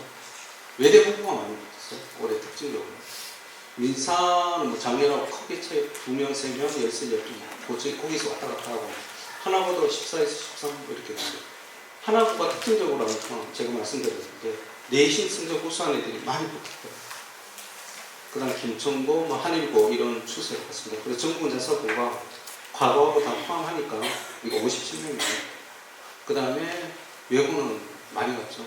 명덕이 75명 갔는데 일반 전형 200명 중에 38%가 CNC하고 출신이라는 게 어이가 없어. 거기서 반창이 할 것 같아요. 대원외고 학생들이 그런 얘기를 하거든요. 대원외고 옛날에 서울법대, 서울성대 이런 식 코스를 많이 갔는데, 그래서 걔네들이 사법고시 행시 치고 나면 자기네들 대원외고 반창이 한다고요. 서울법대 반창 그거 동문회를 하는 게 아니라 학교, 고등학교로 쫓아가서 대원외고 영어과 모여라 반창이 하는 거예요. 아무튼 명덕도 들어가서 CNC하고 반창회 한다는 얘기도 가끔 있습니다. 그 다음에 서울외고 유일하게 한 명 붙었고요. 그래서 116에서 130명 오히려 늘어났죠. 외고 쪽은. 늘어나는 거에 대부분은 이화여고 쪽에서 많이 늘어난 거고, 서울국제고가 왜 이렇게 늘어났을까 제가 생각을 해보니까 두 가지 측면이 있는데, 작년에 서울국제고 진학 실적이 서울대를 따지면 명덕보다 더 뛰어났어요. 그래서 어머니들이 굉장히 감명 깊게 본 거 아닌가 이런 생각이 들고, 그 다음에 또 하나는 뭐냐면 국제고가 약간의 이과 성향이 있는 학생도 포용을 해요. 왜냐하면 서울국제고 자체가 만들게 된 계기가 뭐냐면 강남이나 뭐 우리 목동이나 이런 쪽에서 학생들이 조기 유학을 자꾸 보내는 거예요.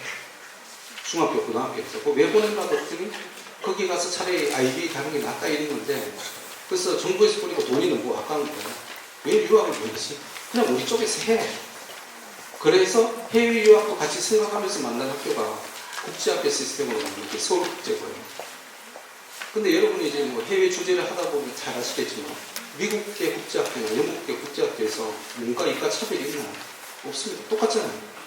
그러니까 서울국제고도 문과, 이과에 대한 차별은 사실은 뭐 외국보다 굉장히 적습니다. 근데 편성 자체가 국제학 분야로 많이 채워져 있기 때문에 인문사회계열에 유리한 게 사실입니다. 그래서 뭐 그렇게 생각해 주시면 되고요. 외국 국제고가 거의 69.5%, 과거자 사고가 30.5% 이렇게 들어갔다는 걸 알 수 있고요. 내년에는 이 비율이 저희들이 이제 거의 외국 국제고 합학계 정권 자사고 똑같이 비중을 낮출 예정이고요. 여기 들어가는 게 예술영재고가 하나 다리를 걸치지 않을까 이렇게 생각하고 있습니다. 앞으로 인포메이션 테크놀로지는 뭐 어쩌고저쩌고 그래서 ITC라고 그러는데 예술영재가 앞으로 뜰 것 같아요. 그 다음에 제일정원 1단계 합격자 대비 합격률을 보니까 대일외고로 100%거든요. 신기하죠, 진짜. 대일외고라고 해서 사실은 우리 쪽은 크게 신경 안 쓰는 학교군 중에 하나였거든. 대일가 하겠어요. 왜 대일가? 면도 그냥 가서 이거든, 우리 쪽에서는. 편하니까. 그런데 애들이 딱 벌어보겨서 아니요, 전 대일 가려고 그래서 썼던 애들은 다 붙었던데. 다 붙었어요. 그 다음에 이화예고도 그렇고 명덕예고도 그렇고, 그러니까 외고 쪽은 우리 쪽에서 뭐 면접 때 일반의 특목관이나 뭘 하든 간에 붙을 확률이 거의 80% 이상이다 이렇게 생각하시면 될 거예요. 상상고까지. 그냥 우리 쪽에 발 하나 들어놓으면 이 5개월은 80% 이상 가는구나 이렇게 생각하시면 딱 맞는 것 같아요. 그 다음 어머님들이 제일 궁금해하시는, 왜냐하면 내년 1월 한 달 후부터 프리미엄 시리 기반이라고 한다고 지금 문제가 나오는 것 같은데, 그게 이제 4개 정부권 자사고를 대비하는데 상산 하나, 그 다음에 외대, 민사 이 4개 학교입니다. 그 김선아 선생님 상상고가 80%, 이현희 선생님 하나고 55%. 하나고가 생각보다 그렇게 많이 못 들어갑니다. 그런데 여학생들 사이에서는 인기가 짱이에요. 그래서 떨어지더라도 하나고를 치고 떨어지고 싶은 생각이 굉장히 있어요. 일반고를 절대 그냥 가지 않고 하나고를 시험 쳐서 떨어져 나간 일반고생 이런 걸 듣고 싶어요. 나는 그게 무슨 의미가 있는지 모르겠지만 뭐 그런 거. 뭐 일반고 간 학생들끼리 그런 얘기를 한다고 어느 분이 그러시던데, 야 나는 그래도 CNC 특목관 중에 예일 레벨이었어 뭐 이런 얘기 한다고 그러더라고요. 그럼 거기서 나는 프린스턴인데 아닌가? 그러면서 뭐 그런 얘기도 한다고 얘기를 하는데, 이게 딱 그런 것 같아요. 저희 쪽에서 보면 정보원 선생님 명덕예고를 90% 넣었다. 그 다음에 이현혜 선생님도 명덕예고 94%. 그러니까 외고 쪽은 어느 선생님 반에 가더라도 무조건 80% 이상입니다. 통곡시 대표는 어떻게 되냐? 제일 중요한 게 저는 이거라고 생각해요. 자기가 뭘 해야 될지를 알아야 되는 거죠.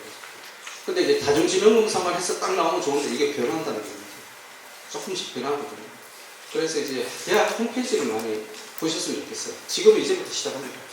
홈페이지에 이렇게 쭉 들어가시면요. 서울대, 연대보다는 배가 불러서 잘하는 겁니다.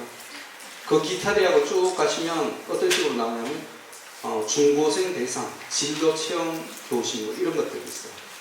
그럼 각 학과에 자기네들이 밀고 싶은 전공에 대해서 이렇게 설명해주는 그런 체험학습 기간이 있습니다. 그러니까 그걸 많이 이용해 보시는 것도 괜찮을 것 같아요. 자동지능검사는 기본적으로 하시고, 희망적학고등학교 선택해서 이제 과목별 강사가 학습활동 지원하고 이렇게 하는 건데, 이걸 여기까지가 하는 게 CDP라고 생각하시면 되겠습니다. 그래서 1월에 이제 요 4개 학교를 대상으로 해서 생계부관리, 자소서, 그 다음에 나중에는 모의면접까지 하게 된다는 거예요. 재원생은 이게 대상자를 오래 좀 깐깐하게 뽑더라고요. 하나고 쇼크 때문에 그런 것 같아요. 하나고가 80% 정도 나올 줄 알았는데 생각보다 55%인데 학교 선발 기준이 굉장히 까다로워요. 왜? 이놈 것 때문에. 이게 역전이 잘 안 되는 거예요.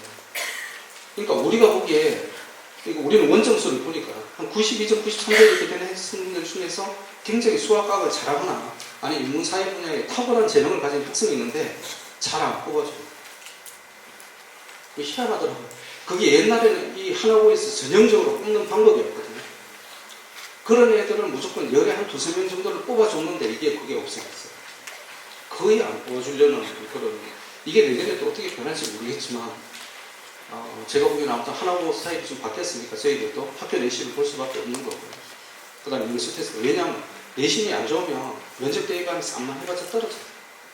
그러니까 너무 안 좋으면 좀 생각을 해봐야 될 것 같아요. 그 다음에 인수 테스트 보고 재원생 기준 레벨을 하고 그 다음에 또다시 신청 면접을 보더라.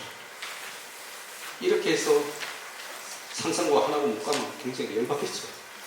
면접 대입만 들어가는 것도 이렇게 힘든데 그렇게 들어갔더니 학교를 못 들어가면 안 되겠죠. 그래서 진로별로 제가 생각하기에 내년부터 이제 입시 일정이 동일합니다. 근데 이제 이공계열 학생들이 좋은 건 뭐냐면 영재고를 볼 수 있고, 그 다음 화학고를 볼 수 있고, 그리고 나서 전국권 자사고나 외고 일반고 중에 하나를 또 선택하는 거예요. 그러니까 폭이 좀 넓어졌다고 보시면 되겠습니다. 공학계열은 영재고, 화학고, 그 다음에 이런 식으로 포철 근처니까 의학계열이 문제예요. 내가 진짜 의대를 가고 싶은 학생들은 과학고, 영재고를 안 하는 게 낫겠다. 왜 정부에서 계속 부재를 보니까 골치 아프게 차라리 안 가고 그냥 바로 가는 게 좋겠다. 어느 학교? 상산, 의대, 민사판, 인치는 이 5개 학교가 의대 진학률이 제일 높습니다. 그래서 이 5개 학교를 차라리 생각을 해갖고 하나는 왜 빠졌냐면 하나는 예를 들면 상산이 한 140에서 150명 사이 의대를 가요. 근데 이제 하나고는 보통 20명 정도. 그러니까 의학을 꼭 전공을 하고 싶은데 굳이 하나를 갈 필요는 없을 것 같아요.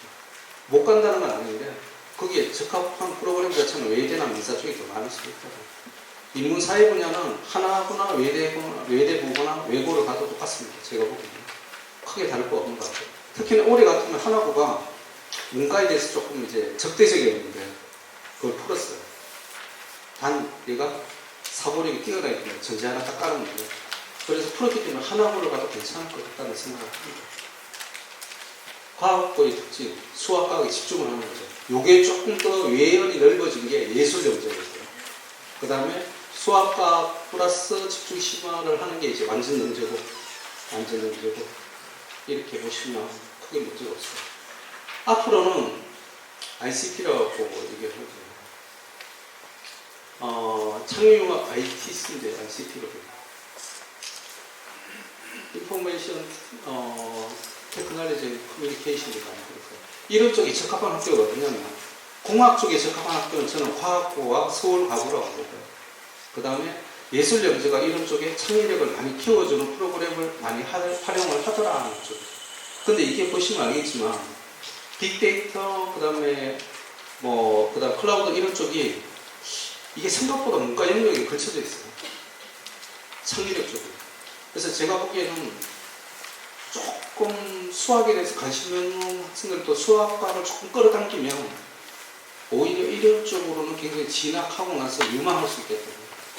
공학적인 학생들은 굉장히 단순 계산에 집착하는 경향이 있는데 근데 인문사회계열 학생들은 조금 이게 융합적인 범위가 넓어지는 것 같아요. 제가 느끼는 감정은 항상 그래요. 그래서 그 학생들이 부족한 게 수학과학 쪽인데 그 부분만 조금 보완하면 오히려 인문사회계열의 어중한 학과보다 이게 더 낫지 않을까. 이름이 어떤 식으로 되어 있냐면 소프트웨어 관련 학과입니다. 대학을 찾아보시면 소프트웨어 관련 쪽으로 가시면 훨씬 좋을 수도 있겠다. 영재학교 교과학성이 이제 예술영재를 왜 얘기를 하냐면 이거에 융합교과라고 하는 게 있어요. 융합교과. 나중에 다시 보여드리겠습니다. 경기과학은 6%고요. 대구과학은 3%. 없는 학교도 있습니다. 서울과학은 4%, 한국과학은 4%인데 근데 세종과학, 그 다음에 인천과외에는 15%, 11%가 그래서 올해는 아마 20%까지 갈 거예요. 20%. 그리고 재밌는 게 뭐냐면 세종영재, 인천영재는 여학생 비율이 20% 육박을 해요. 세종은 실질적으로 20%가 넘고. 그러니까 학생들이, 여학생들이 많이 간다는 얘기는 뭐냐면, 제가 보기에는 수학과학의 난이도가 낮다는 거예요. 어쩔 수가 없어요. 난이도가 낮다는 게 딱 끝나고. 서울 가보면 여학생들이 진짜 한 명 비율로 가거든요. 열에 한 명 비율로 가요. 그런데 이쪽은 열에 2명씩 가잖아요. 확실히 틀린 거다. 그럼 여자가 가면 인결 성향에 남자애들도 갈 수 있다는 거예요. 같이 가는 거죠. 예술영재고는 영어과 PT가 있는데, 모든 영재고에 PT가 있습니다. 플레이스먼트 테스트가 있는데, 그래서 이게 선인수로 합격을 하는 거예요. 근데 그 이 수학적인 기준표가 세종영재로 따지면 IBT 토플 기준입니다. A 마이너가 100이다. 100점이다. 세종 그 예술영재고죠. 이름도 기억해주고, 세종고등학교 창의융합 선택 과목이 보면 뭐 디지털, 시사, 고급영어, 대중문화, 뭐 심리학, 이 굉장히 대학교에서 쓰는 거 개론을 그대로 들고 온 것 같아요. 그럼 애들이 제일 재밌어 하는 게 뭐냐면, 전에 또 인터뷰에서 나오던 제일 재밌어 하는 과목이 뭐냐 그랬더니 인터랙션 디자인이죠. 그 다음에 소리 예술, 그 다음에 뭐 법과학 이거죠. 이거 왜 그러냐면 프로파일링을 애들이 요즘 굉장히 좋아해요. 꿈이 뭐야? 그럼 프로파일러 되고 싶대요. 프로파일러잖아요. 근데 프로파일러가 어떻게 보면 인문사회적인 거 같고, 어떻게 보면 의학적인 가는 것 같고, 그 두 개가 융합이 된 거거든요. 그래서 그런 쪽을 생각하는 학생들은 예술영재를 한번 생각해보면 제가 보기에는 괜찮을 것 같다라는 생각을 합니다. 이제 일반고 고등학교 고교학점제가 도입이 추진된다는 얘기는 전에 한번 말씀드린 것 같은데, 이게 하나고에서 예초부터 하고 있었던 거죠.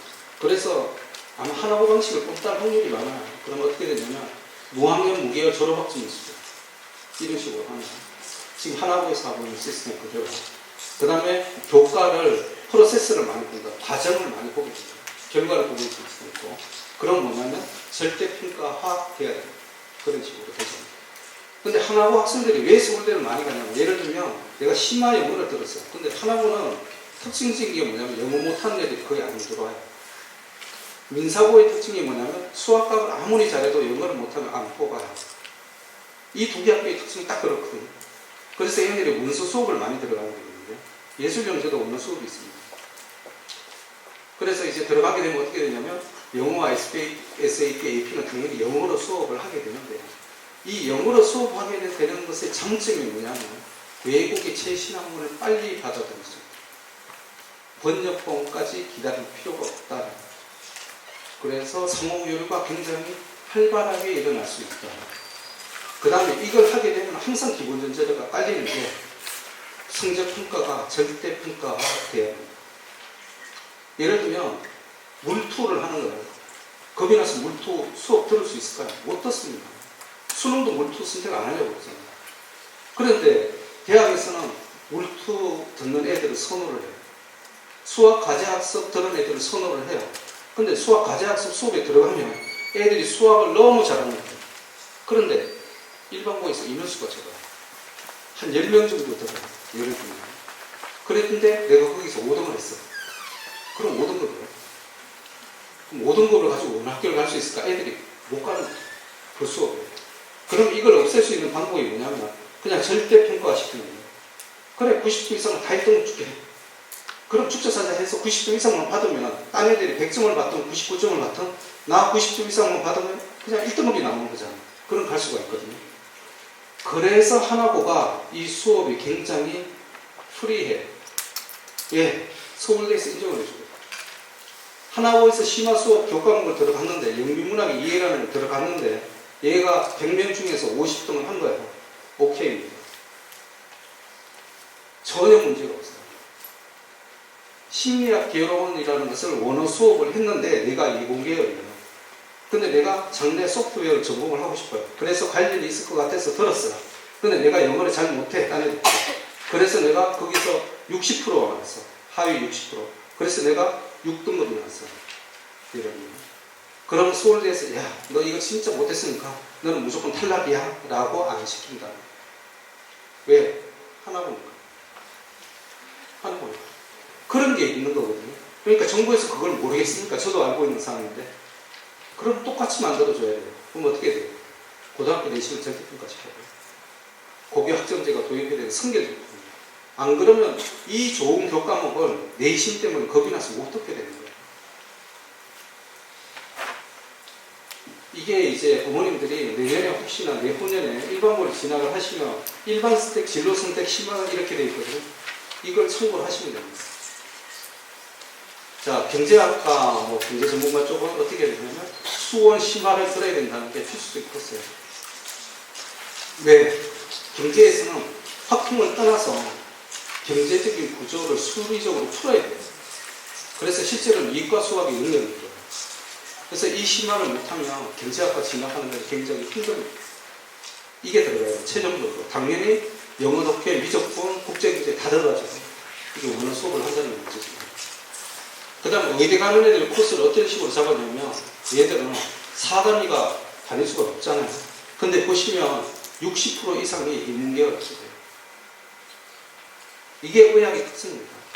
그래서 하나 보고 보면 저런 걸 굉장히 영리하게 잘하는 거예요. 실제로 의대에서 보면 인문계적 성향의 학생들이 많아요. 생각보다. 그래서 애들이 거기에 깔아준 거예요. 영어, 독해, 경제 이걸 왜 들어? 윤리와 사상, 사회문화, 현대문학 이걸 왜 여기다 잡아놓는 거예요? 잡아놓는 거예요. 왜? 의대에서 보는 속성은 무조건 과거하고 틀리다라는 걸 얘네들이 인식을 합니다. 궁극적으로 수학과科샵을 들어야 된다고 생각을 합니다. 그럼에도 불구하고 기저에 까는 건 인문학적으로 깔아야 된다고 생각합니다. 그 다음에 전기공학, 과학자 이런 쪽은 이제 우리가 일반적인 과거죠. 여기는 어떠면 수원 심화가 아니라 의대하고 공학 쪽에 보면 워크샵이 돼요. 딱 틀리죠. 심화인데 여기는 심화고요. 그 다음에 의대 쪽하고 공학 쪽은 워크샵이에요. 그럼 심화하고 워크샵은 뭐가 다른가요? 심화도 심화 굉장히 좋은 건데 단어 자체가 이제 심화에서 하나 더 나간 게 워크샵이고 수학 과제예요. 워크샵이 뭐냐면 하나의 문제를 가지고 토론해서 결과물을 도출되는 게 시작입니다. 그럼 이게 어떻게 되냐면 보고서가 나와요. 워크샵은 무조건 프로젝트로 가고 보고서가 나와요. 그러면 그걸 세부능력 특기사항에 기재가 가능해요. 자소서에 기재가 가능하죠. 근데 일반고에서는 이걸 하려면 내가 셀프로 해야 돼요. 셀프 해야 되죠. 그래서 거기 힘드니까 막 만드는 게 자율동아리. 자율동아리. 외국제고 입시는 올해 면접을 기준으로 해서 말씀드리자면 시사를 좀 알아야 되겠다는 거예요. 그 다음에 과목별 공부법에 대해서 물어보더라고요. 왜 이런 현상이 나타나냐면 외고도 솔직히 수학 잘하는 애들 뽑고 싶거든요. 뽑고 싶은데 못 뽑잖아요. 근데 애들이 외고 쪽에 들어가면 수학 잘하는 애들이 유리해. 그걸 알기 때문에 자소서 속에서 써요. 왜? 나는 이 정도로 공부를 잘했어요. 라고 써요. 검증을 못하니까. 검증을 못하잖아요. 내가 수학 잘한다고 자소서에 막 쓴 거예요. 그런데 학교에서 수학 과목 성적을 못 보잖아요. 그러니까 내가 거짓말을 해도 모르겠지라고 생각해요. 씁니다. 그랬더니 어떻게 되냐면 이제 이렇게 나옵니다. 예를 들면 자, 네가 IoT 기술에 대해서 알고 스마트기에 통보해 보고 싶다고 하는데 이게 가능한 거야? 구체적으로 얘기 좀 해라. 이런 식이고요. 그 다음 차이나는 과학이라는 동아리에서 탐구활동과 구체적으로 어느 과학 분야를 어떻게 비교 대조할 것인지 얘기를 해봐. 그러니까 뻔이지라는 거예요. 이 다른 경우에 너 수학 잘한다는 뻔이지? 한번 그냥 고백해봐. 우리가 뭐 별거 얘기 안 할게 이런 거예요. 근데 그 넘어가면 가는 거고 여기를 잘 넘어가야 됩니다. 이게 면접도 마찬가지입니다. 자, 영어와 수학 공부법으로 느낀 점과 다른 과목을 대입해 보는 것. 이 질문의 초점은 너 수학 잘한다고 썼는데 진짜야? 뻥 아니야? 그러면 영어, 수학 어떤 식으로 과목별로 학습했는지 얘기를 해봐. 수학 문제를 주지는 못하잖아요. 민사나 상상처럼. 그러니까 이걸 갖고 테스트 해볼 수밖에 없어요. 교묘하게 얘기하죠. 수학 개념에서 정리한 방법을 한번 얘기를 해줘. 어떤 식으로 정리되는지. 이거 틀림없이 문제에 대한 구체적인 질문이 없어요. 그래서 선행평가에 통과합니다. 그 다음에 공식 증명 유도법을 했다는데 그 학습법의 장점이 뭐야?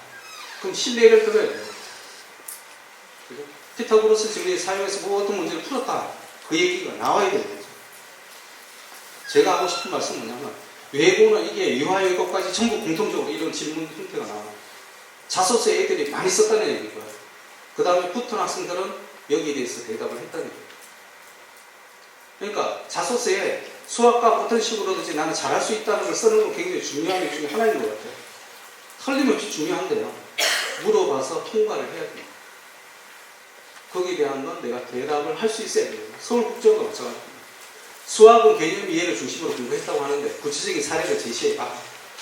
그 다음에 하나 더 붙여서 융합적으로 어떻게 접합할 거야.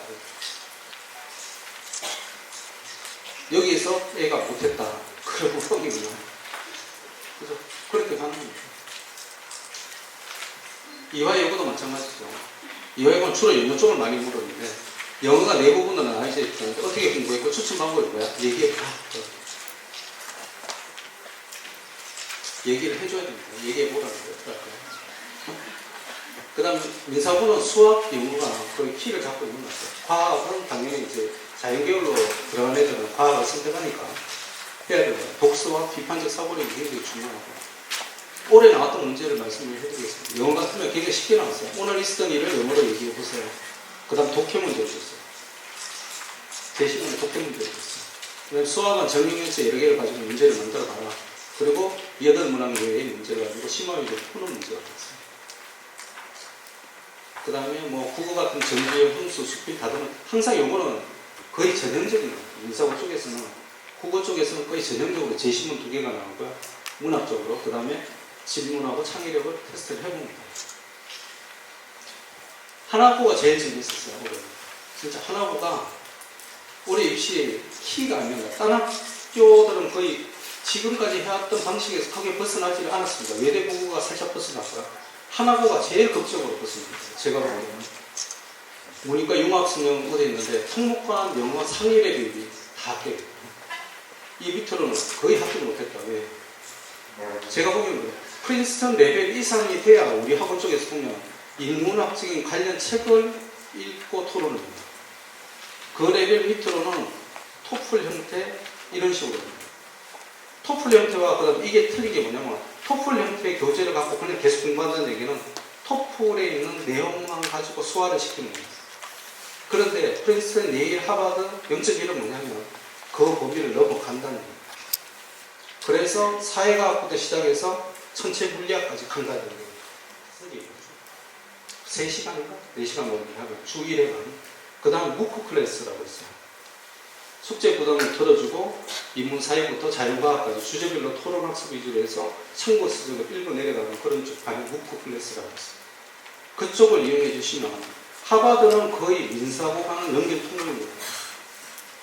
하버드 반하고 0.1은 거의 그쪽에 가면 민사고는 거의 다 되는 그런 형태가 있습니다. 요즘에 학생들의 특징이 뭐냐면 수학 잘하는 애가 영어를 잘한다는 것은 예전부터 알고 있었는데 요즘은 영어 진짜 잘하는 애들은 수학도 잘합니다. 요즘은 진짜 이게 희한하게 돌아가고 있어요. 그러니까 학생들이 나도 모르게 융합형으로 돌아가고 있는 최상위권입니다. 그래서 어느 쪽으로 가더라도 사실은 별 상관없는 학생들이 제일 많이 오는 그룹이 이제 4% 아니라고 보는데 융합형의 최상위 그룹입니다. 그러니까 그쪽은 맞게 어느 능력을 개발을 해주셔야 돼요. 그게 더 효과적입니다. 창의력 쪽에서.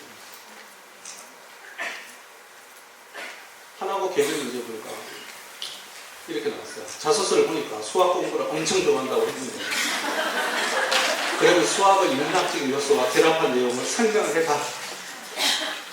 뻥을 쳤겠죠, 당연히 자소서에. 왜냐하면 하나고가 이공계열 성향의 학생들을 우대한다는 소식을 들었으니까 당연히 뻥을 친 거예요. 뭐 어쩌 베르누이 정리가 어쩌고 저쩌고 했으니까 그래 엄청 잘하는구나. 그러면 인문학적으로 한번 해봐. 그 다음에 압력에 따른 부피 변화 실험을 어떻게 진행하냐. 이게 상상고입니다. 그 다음에 에카지수 실험을 구체적으로 설명을 해봐라. 왜? 네가 잘했다고 하니까. 뭐 우리가 그냥 묻는 게 아니라 이 개별 문항의 특징인데 상식은 뭐냐면 제시문을 주게 되면 학교가 걸려요. 제시문을 제시했어요. 수학 공식을 제시를 했어요. 그럼 선행 영향 학습평가에 딱 걸리는 거예요. 그런데 제시문 자체가 아무것도 없어요. 그 다음에 질문 자체가 자소서에 학생이 기재를 했어. 그러면 거기에 대한 꼬리 질문을 하는 것은 다 허용이 돼요. 학생이 수학과학에 대한 첫 언급을 했다 그러면 거기에 대해서 파고 들어갈 수 있는 게 개별 질문이에요. 우리가 안 했다는 거예요. 학교에서는. 우리가 수학과학 묻고 싶은 게 아니고 그 학생이 자소서에 이렇게 썼는데 팩트 체크예요. 라고 얘기하면 교육 중에 살 말이 없어요. 그래서 하나고의 특징이 뭐냐면 계속 꼬리로 물고 들어가요. 꼬리로. 근데 문제가 뭐냐면 올해 제일 큰 특징이 뭐냐면 꼬리 질문이 많이 들어오는 학생일수록 떨어져요. 이론의 여지가 없게 만들어야 돼요. 이론의 여지가 없게. 외대보고는 면접 난이도가 작년부터 좀 하락했는데 계열별로 공통문화, 예전 같은 인문 국제 같이 이렇게 공통문화를 출제했거든요. 올해는 계열별로 다 틀리게 출제가 됐습니다. 그 다음 생기부가 하나보다 외대보고가 좀 더 많이 보는 것 같습니다. 제가 보기에는. 그리고 좀 더 폭넓은 지식을 요구를 했는데 공통면접 문화가 보겠습니다. 이 문제는 개인과 사회 간의 현상 전개 과정을 설명이라 작년보다 훨씬 쉬워요. 그래서 내가 G7 국가정책위원회 있으면 한국문제 어떻게 할 것인가 세계단체와 엮어서 설명을 해봐라. 자연계열은 가나 2개 제시문을 할 거야. 가가 사실이 아니라면 나타나는 부정적인 변화와 긍정적인 변화에 대해서 얘기하고 부정적인 변화를 해결하기 위해서 나 측면에서 어떻게 해야 할지 설명해야 거야. 이게 전부 작년보다 난이도가 살짝 떨어졌어요. 내년에는 아시겠지만 외대보고는 공통입니다. 자연, 국제, 인문이 통합을 했고 그러면 맛보기로 보여준 것 같아요. 제가 보기에는. 어떤 식의 질문이 가느냐 이 두 개는 확실하게 인문계적이라는 게 딱 나타나는 거죠. 이걸 보고 있으면 지금 우리가 제시문을 못 본 거잖아요. 제시문을 못 봤는데 이것만 보고 있으면 자연계열인지 인문사회계열인지 몰라요. 아마 내년에 계열이 없어지기 때문에 공통문항이 많이 들어온다면 이런 형태로 갈 거다. 그럼 이런 형태에 대비하기 위해서 어떻게 해야 돼? 생각을 하는 습관이 필요해요. 그게 영어를 공부하면서 기르든 수학을 공부하면서 기르든 간에 같이 사고를 해줘야 돼요. 그러니까 평면적인 계산식 푸는 것은 그러면 별로 바람직하지 않다. 상상고는 이제 수학과 문항이 나왔고 예전은 융합고등학교니까 외경에서 역시 수학고등학교죠. 수학고. 별명이 수학고등학교인데 개별 문항은 자소서 기반이고요. 그래서 뭐 원형 케이크 있고 요거 사진 찍어서 나중에 학원에 가서 선생님들하고 상의를 해보시면 좋을 것 같아요. 이 문제를 풀려면 도대체 수열이 어디까지 가야 되는지. 그 다음에 독서 공통 나왔고요. 면접 문항, 수학, 남학생 나왔고요. 경우의 수, 이런 쪽. 그 다음에 남학생, 인성독서. 생각보다 생산고가 저는 이렇게 개별 면접 문항을 쭉 보면 굉장히 까다롭다 이런 생각을 많이 하게 돼요. 그래서 생산고 쪽에서는 지금 올해 수시 합격자가 서울대 28명이 나왔는데 앞으로는 서울대 수시 합격자 수가 더 늘어날 거예요. 움직임이 그런 식으로 있습니다. 그 다음에 1월에 저희가 이제 학생들을 데리고 생산고를 방문할 예정인데 문자를 발송이 됐습니다. 관심 있으신 분은 그때 이제 오셔서 직접 학교에서 뭐 교감선생님하고 입학관리부장선생님한테 직접 질문을 해보시는 게 좋을 것 같아요. 그 분야에 대해서. 저는 한번 질문 많이 하거든요. 교감선생님 이렇게 해서 내년에 학생 받을 수 있을까요? 뭐 그런 식으로 얘기해요. 학교에서 있으면 학자이제 서울에서 학생들이 같이 그게 없으면 안 가본다네. 얘기를 했더니 올 사람은 다 오겠죠라는 학교의 공식적인 대답이었어요. 아무튼 진짜 그런지 한번 물어보시면 좋을 것 같아요. 인천 하늘고는 학교는 굉장히 좋다고 생각하는데 제일 큰 문제가 뽑는 인원이 너무 적다. 25명 뽑자요, 전국으로. 그 중에 우리 학원이 3명 됐으니까 저는 많이 됐다고 생각합니다. 자, 자료 5개를 보고 그것들을 파악할 수 있는 뭐 이렇게 해서 사례를 하면서 지어줍니다. 애들이 하늘고 면접만 갔다 오면 얼굴이 누렇게 떠가지고 이 학교는 도대체 뭐 민사나 하나 내가 못 가서 진짜 하늘을 썼는데 쓰고 나서 면접을 보니까 이게 무슨 개떡 같은 문제야. 이럴 것 같았으면 차라리 내가 민사를 가지 이런 생각이 막 드는 것 같아요. 학생들 터지는 거. 근데 뭐 3명이나 붙었으니까. 어쨌든 간에 이쪽은 거의 하나 외래 형식을 같이 쫓아간다. 특징적으로. 그리고 하늘고가 제가 보기에는 이 선행이 아니라 심화 쪽에 사고력이 잘 돼 있는 애들이 하늘고가 적응이 굉장히 잘해요. 하늘고가 선행을 이렇게 판이 나간 애들 그렇게 반기는 스타일은 아니거든요. 그런데 심화 사고력이 예를 들면 한 1년 정도 앞서 있는 애들은 하늘고에 가면 굉장히 만족도가 높아져요. 제가 보기에는. 왜냐하면 첫째, 학교 시설이 가장 최근에 지어서 제일 현대식이죠. 그 다음 생각보다 영등도 부분에 가서 공격이 좋죠. 그 다음에 심리적으로 거리가 가깝다. 서울 지역으로. 제가 이렇게 차를 몰고 가보면 오히려 이쪽이 가기가 편해요. 하나고는 교통이 너무 안 좋은 것 같은데 하나고는 굉장히 좋습니다. 제가 보기엔 앞으로 계속 뜰 학교는 인천 하늘고가 될 것 같아요. 그래서 한 50명 정도만 인원수를 좀 늘려주면 굉장히 좋을 것 같은데 그게 아닙니다. 포철고는 지진에도 불구하고 내신 설계를 잘해서 저희가 학교에 피해가 없었다는 느낌이에요. 네. 포철에 박태준 회장님이 있었을 때 그런 스타일의 교육가 우리나라에 필요한 거 아니에요. 포항공대하고 포철고등학교 거기 유치원부터 시작해서 대학교까지 싹 다 있거든요. 지진 피해 하나도 없어요. 그 다음 사택 아파트 다 있거든요. 하나도 없어요. 그러니까 그런 쪽을 해야 되지 않을까. 특징이 뭐냐? 포철구는 상위 2%를 줘. 그래서 자기네들은 절대 하나고에 밀린다고 생각하지 않아요. 그 학교에서는. 면접 문항이 뭐냐면 이 공통 문항이 사교육 비율표가 나오고 그 다음에 이걸 처음으로 외대 보고식으로 폰땄어요. 작년까지만 해도 계속 평이한 문제가 나오는데 드디어 포철고가 작년 올해 지원자들이 굉장히 밀리면서 우리도 수학적으로 잘하는 애들을 뽑아가지고 칼을 든 것 같아요. 앞으로는 이 경향이 그대로 아마 하지 않을까 싶습니다. 이거 완전히 수학문제거든요. 학년. 그 다음 김천구는 앞으로 이제 덕순달수 하는데요. 이 학교의 특징이 뭐냐면 자기네들은 서울대 수시 쪽이에요. 정시 쪽은 우리 자신 없다 이렇게. 왜? 정시 쪽은 강남이나 목동처럼 선행 심화를 확 뽑은 애들이 하면 굉장히 유리해요. 연습을 계속 하면. 근데 김천구는 옆에 학원이 별로 없잖아요. 그러니까 어느 정도 선행 심화 기초가 탄탄한 애들을 받아서 서울로 이래 넣는 건 자신이 있다는 거죠.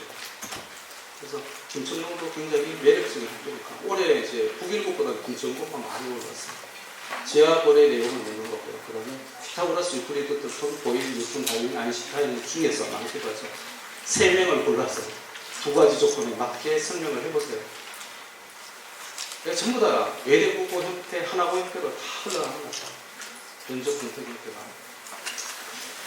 네, 이제 제가 조금 얘기해드리는데 어머님들이 이제 전국고등학교 내년에 굉장히 3번까지 볼 수 있어서 굉장히 조금 그런 경향이 있는데 이제는 인문계적 성향하고 그 다음에 이제 예를 들면 인문계 성향이 반반 정도 되어 있는 학생들은 1차로 예술영재고 시험을 한번 보는 게 굉장히 도움을 받을 수 있지 않을까 생각을 하고 있습니다.